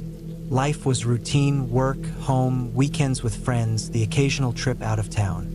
Nothing dramatic, nothing complicated. My cousin, Dan, on the other hand, had a life that was always moving, always changing. He was a cop, had been for almost a decade. I never asked him much about his job, mostly because I figured if he wanted to talk about it, he would. And he didn't. But one night changed that. It was 2017, early October. The air had started to get that bite to it, the kind that lets you know winter isn't far off. I had just finished up a long week at work when Dan called. I remember looking at my phone and seeing his name pop up, which was rare. He wasn't the type to call just to chat. He asked me if I wanted to get away for a weekend, said he had access to a cabin a few hours out of town. Isolated, quiet, good for clearing your head. I didn't think much of it at the time, just figured he needed a break from the job. Cops see a lot, deal with a lot, and I imagine sometimes it got too heavy. I agreed. The drive was long, mostly back roads and stretches of highway that felt endless. Dan drove. He didn't talk much, but that wasn't unusual. What was unusual was how he kept checking his rearview mirror like he was expecting to see something or someone behind us. I didn't mention it. The cabin was deep in the woods, farther than I expected. The last stretch of road was gravel, barely wide enough for the truck. No streetlights, no houses nearby, just trees. It was an old cabin, nothing fancy. One floor, a small kitchen, a living room with a wood stove, a single bedroom and a bathroom. Smelled like dust and damp wood. There was no TV, no Wi-Fi, just a small radio sitting on the counter. Dan seemed restless. He kept looking out the windows, pacing a little, checking his phone even though there was no signal. Something was off. I asked him how he found this place. He just said, "It's safe." That was when I started to feel uneasy. I didn't push for details. Instead, I settled in, cracked open a beer, and tried to relax. Dan did the same, but he kept glancing toward the windows. I had the feeling that this wasn't just some casual trip. That night, I woke up to a sound outside. It was faint, barely there, but it was enough to pull me from sleep. I lay still, listening. It sounded like something moving through the trees. Not an animal, something bigger. Dan was already awake. He was sitting up in the chair by the window, his gun resting in his lap. That was the moment I realized this wasn't just a weekend away. Something was wrong. I whispered, "What's going on?" He didn't answer. He just kept looking outside. The noise came again, closer this time. Footsteps, slow, deliberate. Dan stood up, moved to the door. He didn't turn the light on. He just stood there, listening. Then nothing. Silence. We waited. 5 minutes. 10. Then he finally relaxed a little and muttered, "Go back to sleep." I didn't. The next morning, he was acting normal, like nothing had happened. I didn't bring it up. The day was uneventful. We went down to the lake a mile away, fished a little, made lunch back at the cabin. It almost felt normal, until that night. I was half asleep when I heard it again. Footsteps. This time, they were right outside the cabin. I lay there, barely breathing, listening. The steps moved from one side of the cabin to the other, slow, careful, like someone was circling us. Dan was already up. He was standing near the front door, gun in hand. I stayed quiet, waiting. The footsteps stopped near the window. Dan moved quickly, yanking the curtain back. Gun raised, nothing. But I saw it too. Just a hint of something. A shadow, movement, someone slipping back into the trees. Dan muttered something under his breath and pulled on his boots. He went outside, gun low, eyes scanning the trees. I stayed inside, heart pounding. He didn't go far, just enough to look around. Then he came back in, locking the door behind him. "We're leaving tomorrow," he said. I didn't argue. Neither of us slept. By sunrise, we were packed. Dan didn't say much, but I could tell he was on edge. The drive back was quiet, but as we pulled onto the main road, he finally spoke. "They're not supposed to know about that cabin." I turned to him. "Who?" He shook his head. "Doesn't matter. You're good, though. Just forget about it." But I didn't forget. 2 weeks later, I saw Dan's name in the news. He was on leave, something about an investigation. They didn't give details. I called. No answer. He never talked about that weekend. Neither did I. A month later, he quit the force, packed up, left town. I never saw him again. And sometimes, late at night, I still think about that cabin. The footsteps, the shadow in the trees, and the look in Dan's eyes when he said, "It's safe." I don't think it ever was.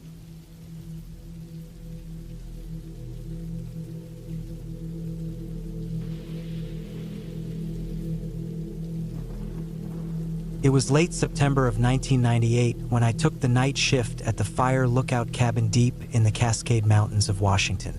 The job paid little, but it came with free lodging, and that was enough for me. I was 28, single, and had just quit my job as a delivery driver in Seattle. I needed the quiet, the solitude, and the space to think. The cabin was small. Wooden walls, a tin roof, and a wraparound porch that looked out over endless pines. It sat near the top of a ridge, built decades ago for forest rangers to keep watch for wildfires. The only way up was an 8-mile dirt road, barely wide enough for my truck. The road twisted through the forest, climbing higher and higher until the trees thinned out near the top. There was no cell service, no radio stations within range, and only a CB radio for emergency communication. The only connection to the outside world was the old landline phone in the cabin. The last guy who worked here, a man named Hank, had left in a hurry. When I arrived, I found a note from him on the counter. It was just 3 words: "I couldn't stay." At the time, I didn't think much of it. Maybe he got spooked by a bear. Maybe he just hated the isolation. Either way, I unpacked my bags, set up my cot, and settled in for the first night. That first evening, the wind picked up, rattling the tin roof. I made dinner, a can of beans and some crackers, and read by lantern light. The rain started slow, just a soft tapping on the roof. But by midnight, it turned into a full downpour. The wind howled through the cracks in the cabin walls, and I could hear the trees groaning outside. I checked the fire watch log. The last entry was from Hank, 2 nights before he left. It simply read, "Saw movement. Could be an animal. We'll check in the morning." I flipped back through the log. There were no other weird notes. Just typical stuff, reports of smoke in the distance, descriptions of passing storms, a few mentions of hikers seen far below. Nothing unusual. I figured I'd be fine. Sometime after 2 a.m., I woke up to a noise outside. The rain had slowed, but the wind was still going. At first, I thought maybe a branch had broken off a tree. Then I heard it again. Footsteps. Not the quick, light steps of an animal, but slow, deliberate ones. Boots on wet ground. I lay still in my cot, my heartbeat thudding in my ears. The sound came from the left side of the cabin, near the window. I kept the curtains shut at night, but I knew whatever was out there could probably see the glow of my lantern through the cracks. The steps stopped. I waited, barely breathing, listening over the wind. Then, asterisk, asterisk, thud, asterisk, asterisk. Something hit the cabin wall. A soft but heavy impact, like a hand pressing against the wood. I grabbed the rifle that came with the job. I had never fired it before, but I knew how to load it. I slipped out of my cot, staying low, and crept to the window. Slowly, I pulled back the curtain an inch. Nothing, just rain and trees. I stood there for a long time, listening. The footsteps didn't come back. The wind covered most sounds, but I knew what I had heard. I told myself it was just my imagination. Maybe a tree branch had fallen. Maybe a raccoon had knocked something over. I forced myself to go back to sleep. By morning, the rain had stopped. The ground was muddy, soaked through from the storm. I stepped outside to check around the cabin. That's when I saw them. Footprints. They weren't mine. I had only stepped out once last evening to grab firewood, and those prints were near the door. These were fresh, circling the cabin. They were deep, whoever made them was heavy. I followed them around to the left side of the cabin. That's where I saw something that made my stomach drop. On the wall, right beneath my window, was a smear of mud. A long streak, as if someone had run their hand along the wood. I stood there for a long time, staring at the mark. It was too high for an animal. The prints, the handprint. Someone had been out here in the storm, watching me. I thought about Hank's note. I couldn't stay. I understood now. That afternoon, I stayed on the porch with the rifle across my lap. The forest stretched out below, endless and empty. I told myself I'd leave in the morning. This job wasn't worth it. By dusk, the sky turned gray again. More rain coming. I went inside, locking the door behind me. Around 10 p.m., I lit the lantern and sat at the table, trying to read. The wind picked up again, the same as last night. Then something caught my eye.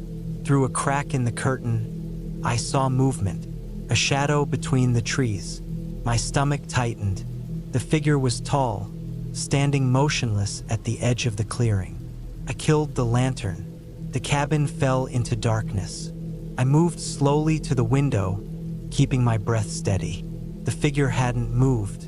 It just stood there, watching. I gripped the rifle, my hands sweating. I wanted to believe it was a trick of the light, a shadow from the trees. But I knew better. It was a man. I didn't sleep. I sat with my back against the wall, rifle in hand, waiting for dawn.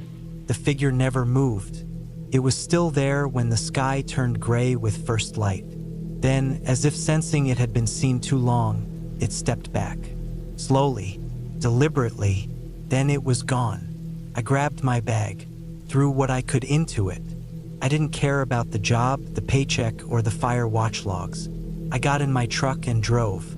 The dirt road was slick from the rain, but I didn't stop. As I reached the main road, I looked in my rearview mirror.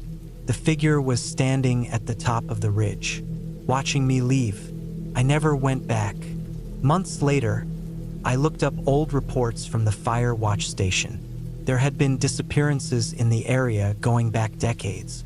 Hikers who had vanished, campers who had never made it back. And every time someone had taken the fire watch job, they had quit within weeks. Except for one, Hank, the man before me, the one who left the note. I found an old news clipping from 2 months ago. Hiker's body found near abandoned fire watch station. Cause of death unknown. Authorities investigating. I don't know what I saw up there, but I know this: Hank never made it out.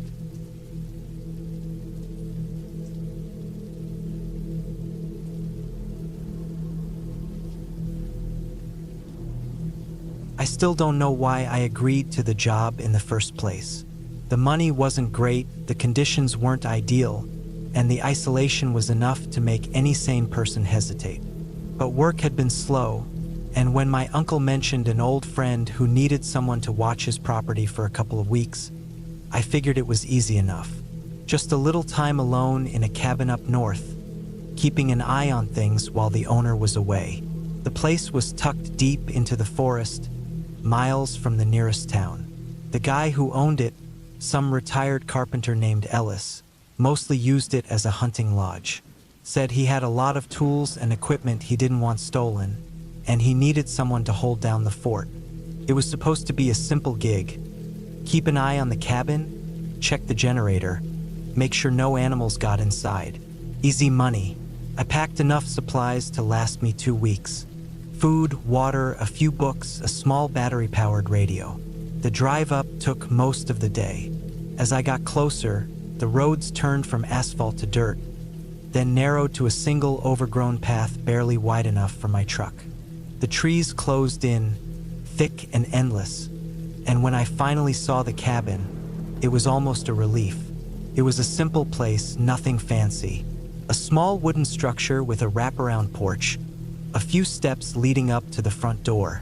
The windows were covered with thick shutters, and the only signs of modernity were a rusty old generator out back and a radio antenna stretching up past the treetops.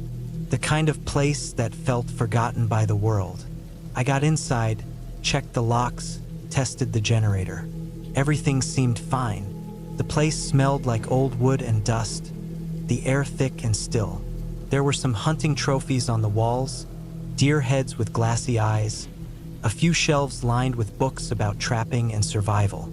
I settled in, ate a quick meal, and sat by the small wood stove, listening to the wind outside.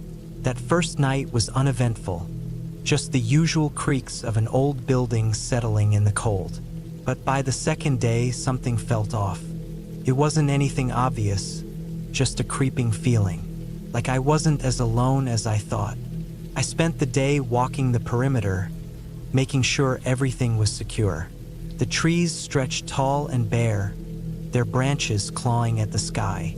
I saw tracks in the dirt, but they were old, probably from Ellis or some other hunter. Still, I couldn't shake the unease that followed me back to the cabin. That night, I locked up tight.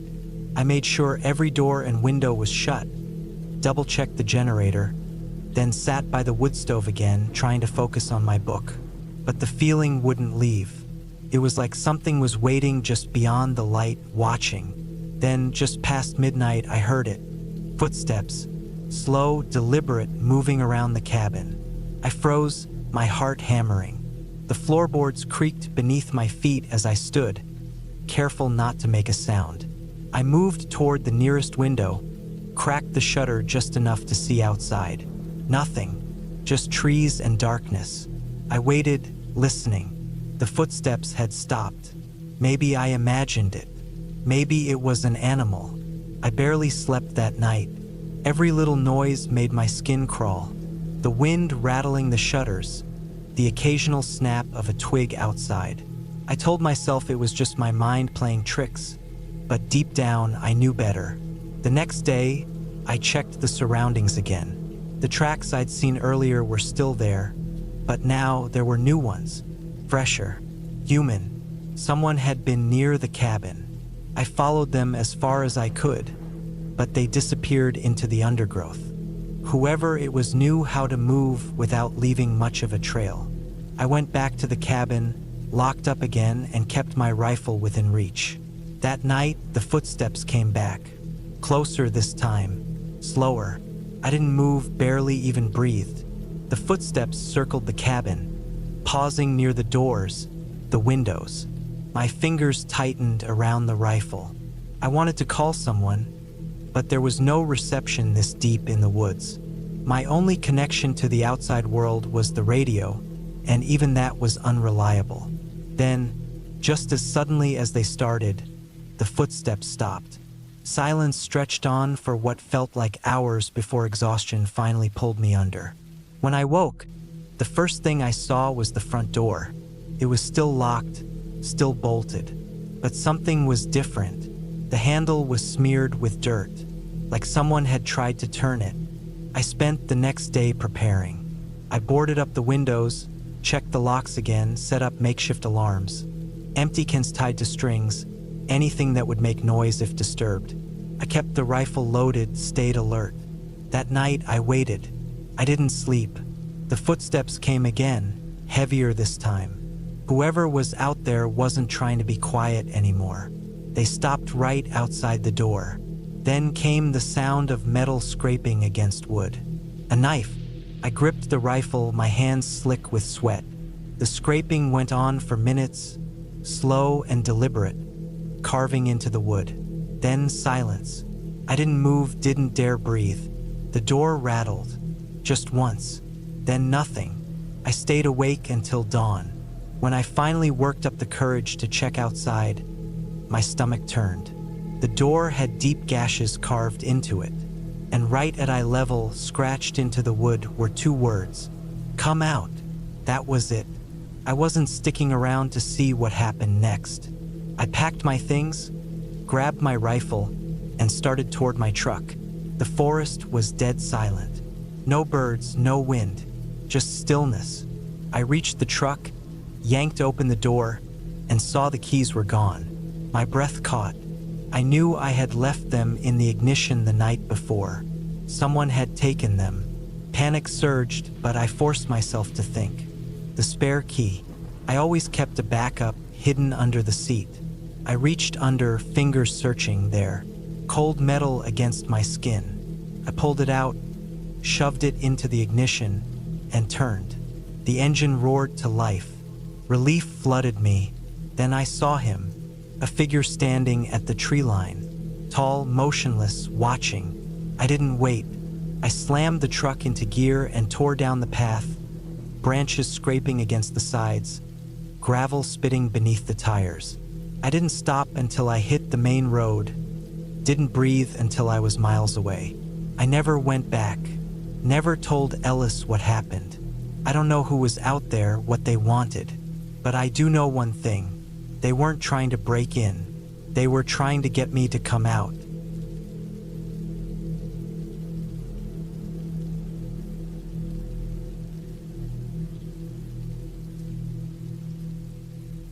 I took the job because I needed the money. That was the only reason. It was 2016 and I was broke. I had just turned 32 and life wasn't going the way I had planned. I had no savings, my truck was one bad month away from being repossessed, and my rent was overdue by 2 weeks. I had lost my construction job a few months back, and work had been slow ever since.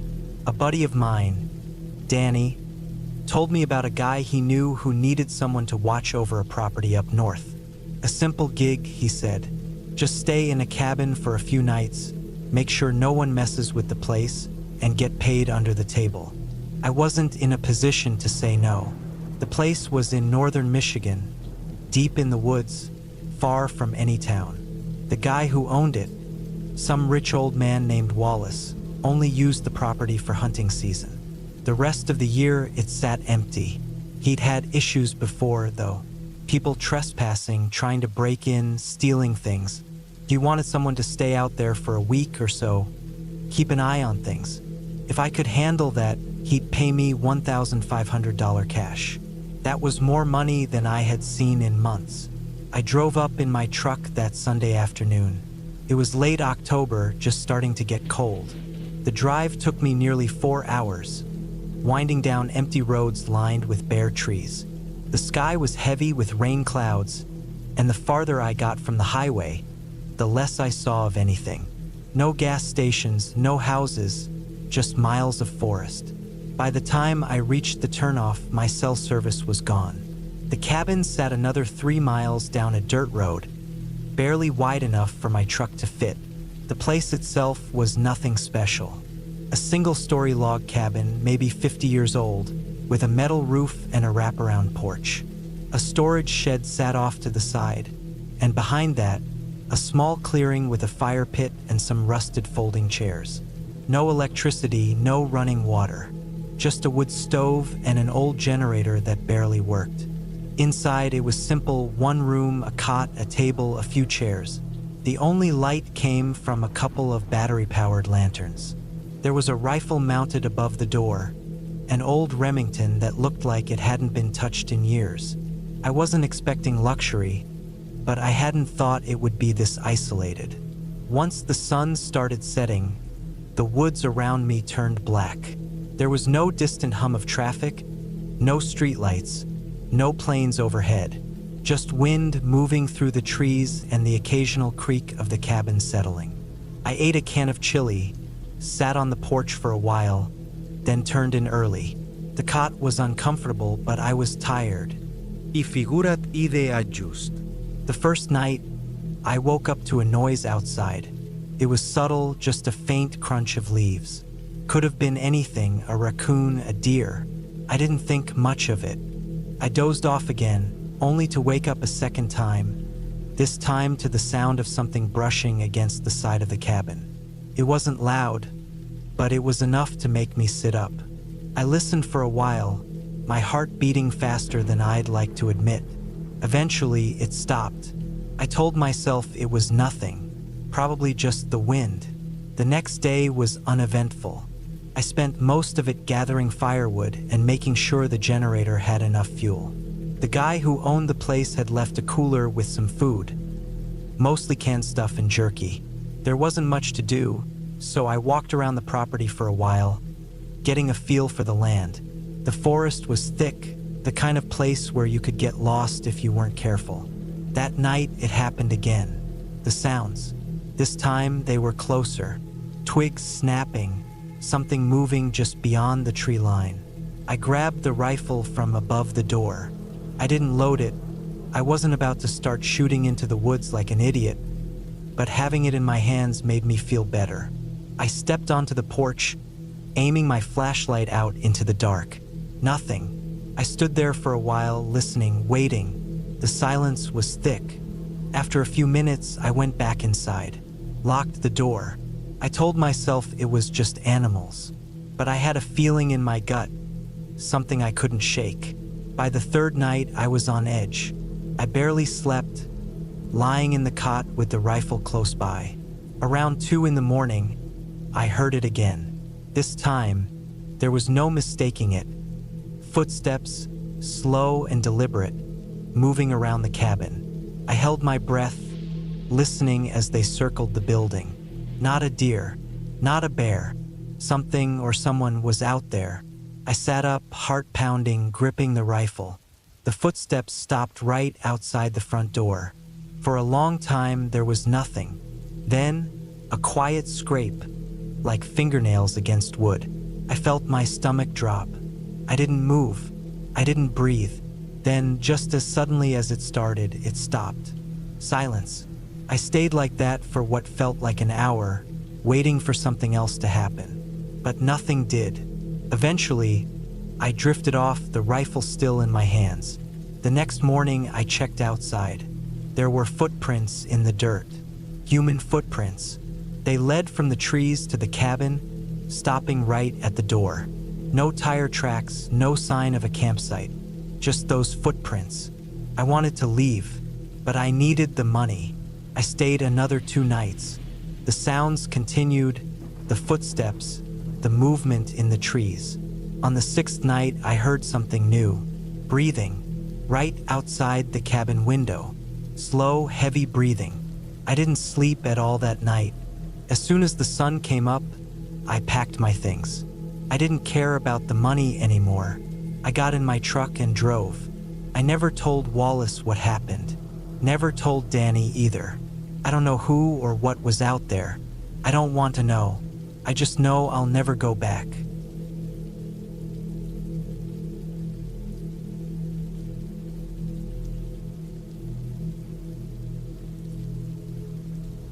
I never planned on staying in the cabin for long. It was just a place to clear my head, a quiet retreat from the noise of everyday life. A friend had offered it to me, said it was peaceful, isolated, the perfect spot to unwind. I brought my dog, Max, with me. He was a big German Shepherd mix, loyal, sharp, the kind of dog that made you feel safe even when you were alone in the middle of nowhere. I figured we'd spend a few days hiking, sitting by the fire, maybe even enjoying the solitude. I should have known better. The cabin sat deep in the woods, miles from the nearest town. A single dirt road led to it, winding through thick trees and uneven ground. It wasn't well maintained. Potholes, loose gravel, tree roots creeping onto the edges. I had to drive slow, the tires crunching against the earth. By the time we arrived, the sun was already setting, casting long shadows across the porch. The cabin itself was old but sturdy, built from thick logs, the roof sloping down under the weight of years. There was a small clearing around it, but beyond that, nothing but forest. Inside, it smelled of wood and dust. A fireplace stood against the far wall, a stack of logs beside it. The furniture was simple, an old couch, a wooden table, a few chairs. There was a kitchen, a single bedroom, and a small bathroom. Enough space for me and Max. I set my bags down, let Max sniff around. He was excited, tail wagging, ears perked. He loved new places, loved exploring. I watched him as he trotted from room to room, nose low, taking everything in. The first night was uneventful. I built a fire, sat by the window, listened to the wind moving through the trees. It was quiet, almost unnervingly so. No distant cars, no voices, just the occasional creak of the cabin settling and the crackle of burning wood. Max lay by my feet, his body warm against the cold air. He seemed at ease, so I let my guard down. I fell asleep on the couch, the fire burning low. The second night, things changed. Started with Max. I woke up to the sound of him growling, a low, deep rumble from his chest. I was disoriented at first, still caught in the haze of sleep. The fire had burned down to embers, the room bathed in a dim orange glow. Max was at the front door, ears up, body tense. His tail was stiff, the fur along his back raised. He wasn't barking, just standing there, staring at the door. I sat up, my pulse quickening. The cabin was silent, but something felt wrong. I waited, barely breathing, straining to hear. The wind had died down, the night unnaturally still. Then I heard it, faint crunch, like a footstep in the gravel outside. Max' scroll deepened. His body was rigid, every muscle coiled tight. He didn't lunge, didn't bark, he just stood there, waiting. Another crunch. Closer this time. I felt a cold sweat break across my skin. Someone was out there. I didn't move, didn't reach for the door. Just sat frozen, my mind racing. Max's growl never wavered. His ears flicked slightly, tracking the sound. Then, nothing. The footsteps stopped. The night stretched on, silent. Minutes passed. Maybe an hour. I didn't know. Eventually, Max backed away from the door. His ears lowered, his tail dropped slightly. But he didn't relax.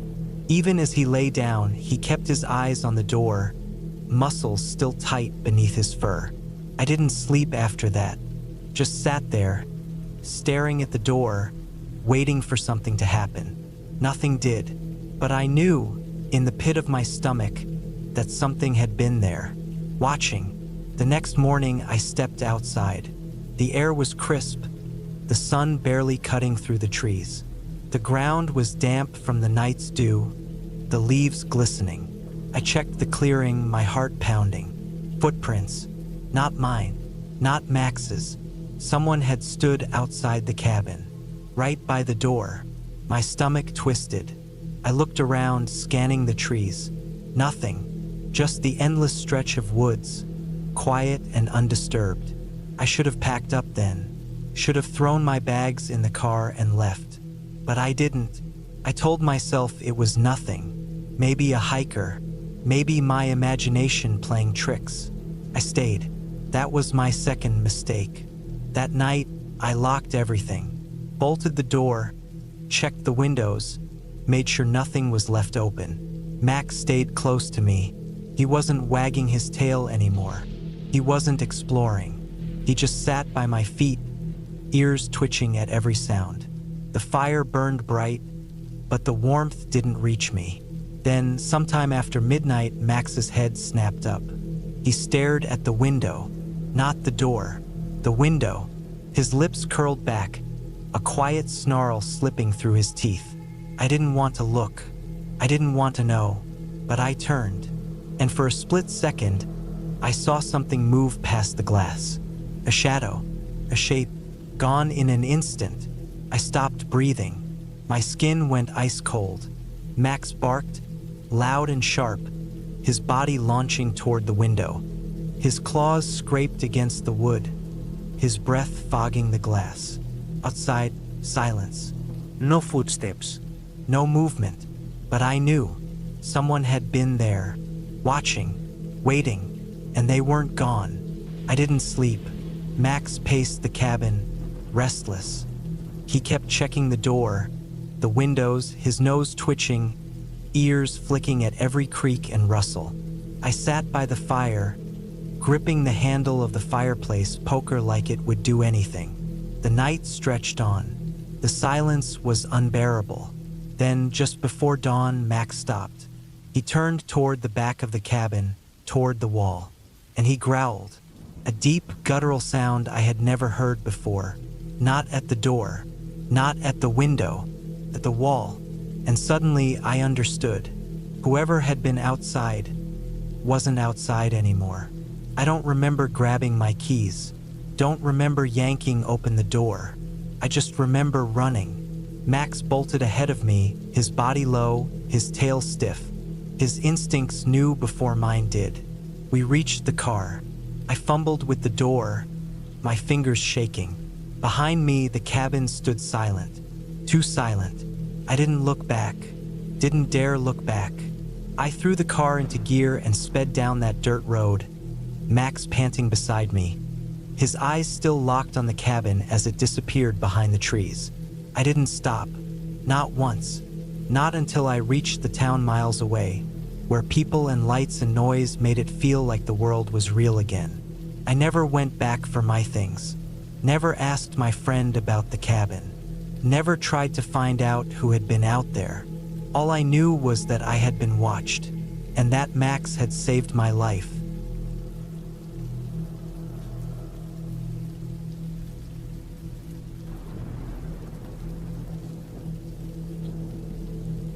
I never should have taken that road. It was September 2012, and I had been hiking alone through the Vosges Mountains in eastern France for the past 4 days. I wasn't a professional hiker, just someone who enjoyed the quiet of the woods. I had planned this trip as a break from my job in Strasbourg, hoping a week in nature would clear my head. The trails were well marked, the air was crisp, and for the first few days, everything had gone smoothly. Then, on the 4th day, I made a mistake. I had been following a marked trail that cut through a dense stretch of pine forest, but by late afternoon, I realized I was running low on water. My map showed a stream a few kilometers off the main path, so I decided to take a shortcut. That was the first bad decision. The forest was thick, the ground uneven, and within an hour, I had lost all sense of direction. My GPS signal was weak, and as I tried to reorient myself, I came across something unexpected. A narrow dirt road, overgrown with grass and weeds. It didn't appear on my map, but I figured it had to lead somewhere. With the sun starting to set, I followed it. After another 30 minutes of walking, I saw it. An old wooden cabin sat just off the road, partially hidden behind a tangle of trees. It was a single-story structure with a sagging roof, faded wooden walls, and a chimney that looked like it hadn't been used in decades. There were no signs of recent activity, no car, no footprints, no light. Just a dead, abandoned place in the middle of nowhere. I hesitated. I had a tent and supplies in my backpack, but the thought of spending the night in the open, with the cold settling in, didn't seem appealing. The cabin looked dry, and if the door was unlocked, I figured I could at least rest inside for the night before figuring out my way back in the morning. That was the second bad decision. The front door was stiff, but it wasn't locked. When I pushed it open, the hinges groaned, the sound cutting through the silence of the woods. Inside, the air was stale, carrying the scent of damp wood and old dust. The floor was covered in dirt, leaves, and bits of debris that had blown in over the years. The room was simple, one large space with a fireplace on the far wall, a wooden table, and a few broken chairs. Against one side of the room, there was an old iron-framed bed with a filthy mattress, and in the corner, a small cupboard stood slightly open. There were no signs that anyone had lived there for a long time. No food, no personal belongings. Just an empty, rotting structure in the middle of the forest. I set my bag down near the door and pulled out my flashlight. The sun had nearly set by then, and the cabin was growing dark. My first priority was checking the place thoroughly before I decided to stay. That's when I noticed something strange. The dust on the floor was thick, undisturbed in most places, except for one section near the fireplace. There, the dirt had been shifted like someone had moved something heavy across it recently. I moved closer and aimed my flashlight at the floor. That's when I saw it. A large wooden trapdoor. It was built into the floorboards just a few feet from the fireplace. The edges were worn, the wood slightly warped, but there were no cobwebs or dust covering it like the rest of the cabin. Someone had been here, and not too long ago. I stared at it for a long time. There was no reason for me to open it. Every logical part of my brain told me to leave it alone. Whatever was down there wasn't my business. I should have walked out of that cabin and spent the night in the woods instead. But I didn't. The handle was cold and stiff, but with some effort, I pried it open. The hinges let out a low, creaking noise as the trapdoor lifted, revealing a dark opening beneath. A wooden ladder led down into the blackness. I hesitated. My flashlight beam barely penetrated the darkness below, but I could make out dirt walls, as if the space beneath the cabin had been dug out by hand. A root cellar, I told myself. That's all it was. A place to store food back when people lived here. But then I saw something else. A set of footprints in the dirt below. They were fresh. The dust hadn't settled over them yet. Whoever had been down there had been there recently. I felt my pulse in my throat. A deep, instinctive part of me screamed to close the trapdoor and leave. but I had already gone this far. I needed to know. I descended the ladder slowly, the air growing colder with each step. The ground beneath me was packed dirt, the walls rough and uneven. My flashlight cast long, shifting shadows as I moved, revealing the space in pieces. Then I saw them, rows of rusted metal cages, each about the size of a dog kennel. Some were empty, others weren't. Bones, small ones, large ones, scattered at the bottoms of the cages like forgotten trash. Some had tufts of hair still clinging to them. Others had dark stains along the metal bars. I felt my stomach turn. This wasn't just an old root cellar. It was something else, something much worse. And then I heard it, a noise, not from above, not from outside, from deeper in the cellar. A slow, dragging sound, like something heavy being pulled across the dirt. My breath caught in my chest. My flashlight flickered as I turned toward the noise.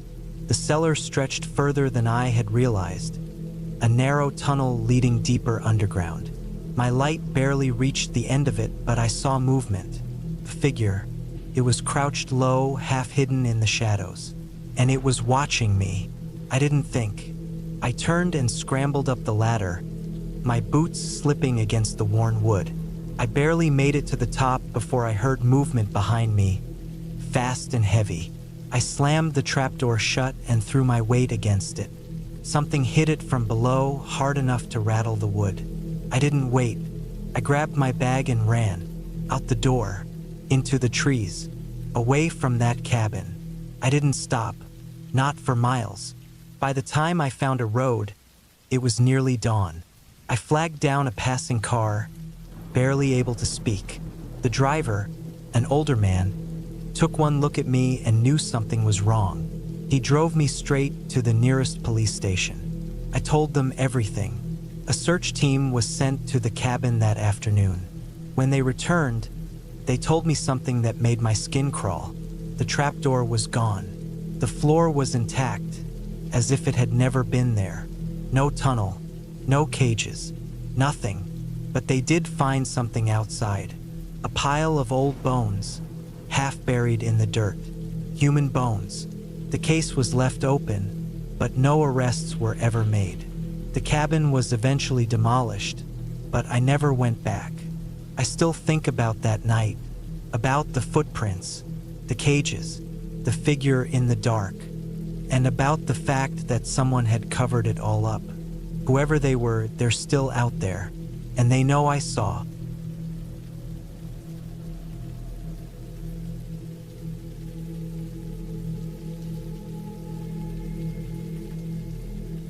It was the kind of job most people wouldn't take, but I needed the money.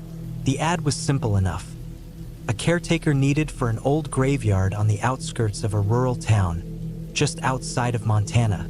The pay was higher than expected, and the only real requirement was staying in a cabin on the property to ensure no one trespassed.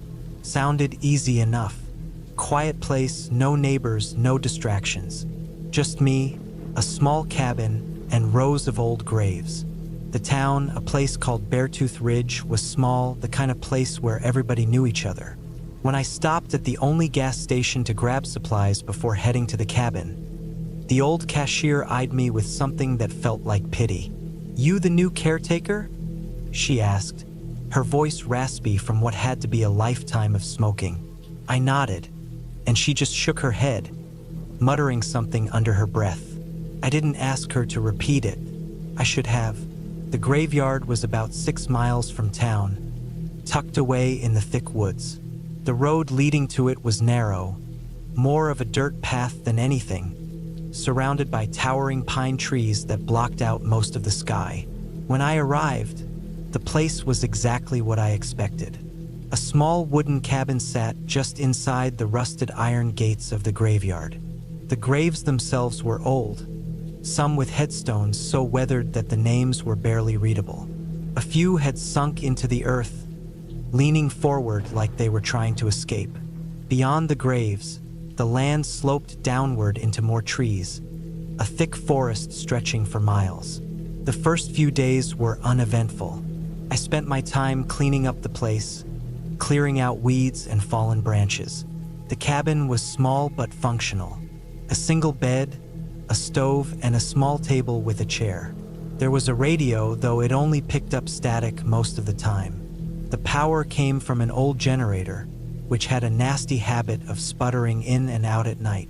There was no cell service, but I hadn't expected any. It was isolated, quiet, and boring, exactly what I had signed up for. It was on the 5th night that things started to feel off. The rain had started early in the evening, a steady drizzle that soaked the ground and made everything smell like wet earth. I was inside, reading an old book I'd found in the cabin, when I heard something outside. It wasn't a distinct noise, just something different from the sound of rain hitting the roof. A shift in the air, a presence. I grabbed my flashlight and stepped onto the porch, scanning the graveyard. Nothing, just rows of headstones glistening in the rain. But the feeling didn't go away. By the time I went back inside, I was on edge. I locked the door, something I hadn't bothered doing before, and kept the flashlight by my bed. Sleep didn't come easy. Every creak of the cabin, every gust of wind outside had me staring at the ceiling, listening. The rain didn't let up, pounding against the roof like 1,000 tiny fingers tapping. At some point, exhaustion won, and I drifted off. The next morning, I found footprints in the mud just outside the cabin. Not mine. The prints were deep, leading from the trees to my porch, stopping right at the door. Whoever it was had stood there for a while, just standing, watching. I told myself it was a trespasser, some local kid messing around. But the graveyard was too far from town, and I hadn't seen a single person near the place since I arrived. Besides, the prints were strange. They were barefoot, deep enough to belong to someone heavy. But what unsettled me most was that there were no prints leading away, just to my door. I spent the day walking the perimeter of the graveyard, looking for any signs of someone camping out nearby, but found nothing. The air was thick, heavy with the lingering dampness of last night's rain. I felt watched, but every time I turned around, there was nothing there, just rows of graves and the endless stretch of trees beyond them. That night, I locked the door again. I kept the flashlight close, and I didn't sleep much. Around midnight, I heard it again. The sound of something outside. Footsteps. Slow, deliberate. I held my breath, listening. The porch creaked. Something was right outside the door. Then silence. I stayed like that for hours, barely breathing, waiting. Nothing happened, but I didn't sleep. The next morning, I found the door handle smeared with mud, like someone had tried to open it with dirty hands. The footprints were back, leading from the trees. Again, no prints leading away. I should have left then. I should have packed my bag, walked back to town, and never looked back. But I told myself it was my imagination, that I was letting the isolation get to me. I stayed. That was the worst mistake I've ever made. The following night, everything escalated. The generator died around 11 p.m., plunging the cabin into complete darkness. The rain had started again, heavier this time, hammering against the roof. I sat in bed, flashlight in hand, heart pounding. Then I heard it, the sound of something dragging across the ground. Slow, heavy, the sound of something being pulled through the wet dirt. I forced myself to move, creeping toward the window. The graveyard was barely visible through the rain, but I saw something, a shape, tall, hunched over, moving between the graves. It wasn't walking. It was dragging itself forward, its arms hanging unnaturally at its sides. I shut the curtains and backed away from the window. My hands were shaking. I sat on the floor, pressing my back against the wall, flashlight aimed at the door. I waited. The dragging sound grew closer. It stopped right outside. The porch creaked. Then silence. I stayed like that for what felt like hours, heart hammering in my chest. Then, slowly, the doorknob turned. I don't remember falling asleep, but when I woke up, it was morning. The door was locked. Everything looked normal. But outside, in the mud, were deep marks, like something heavy had been dragged across the ground. The footprints were gone. I left that day, packed what little I had, started walking down the road, and didn't stop until I reached town. I didn't look back. When I got there, I went straight to the gas station. The old woman behind the counter didn't seem surprised to see me. "Told you," she said, shaking her head. I never asked what she meant. I didn't want to know. I just got in my car and drove. I don't know what was out there in that graveyard. I don't want to know. I just know I'll never go back.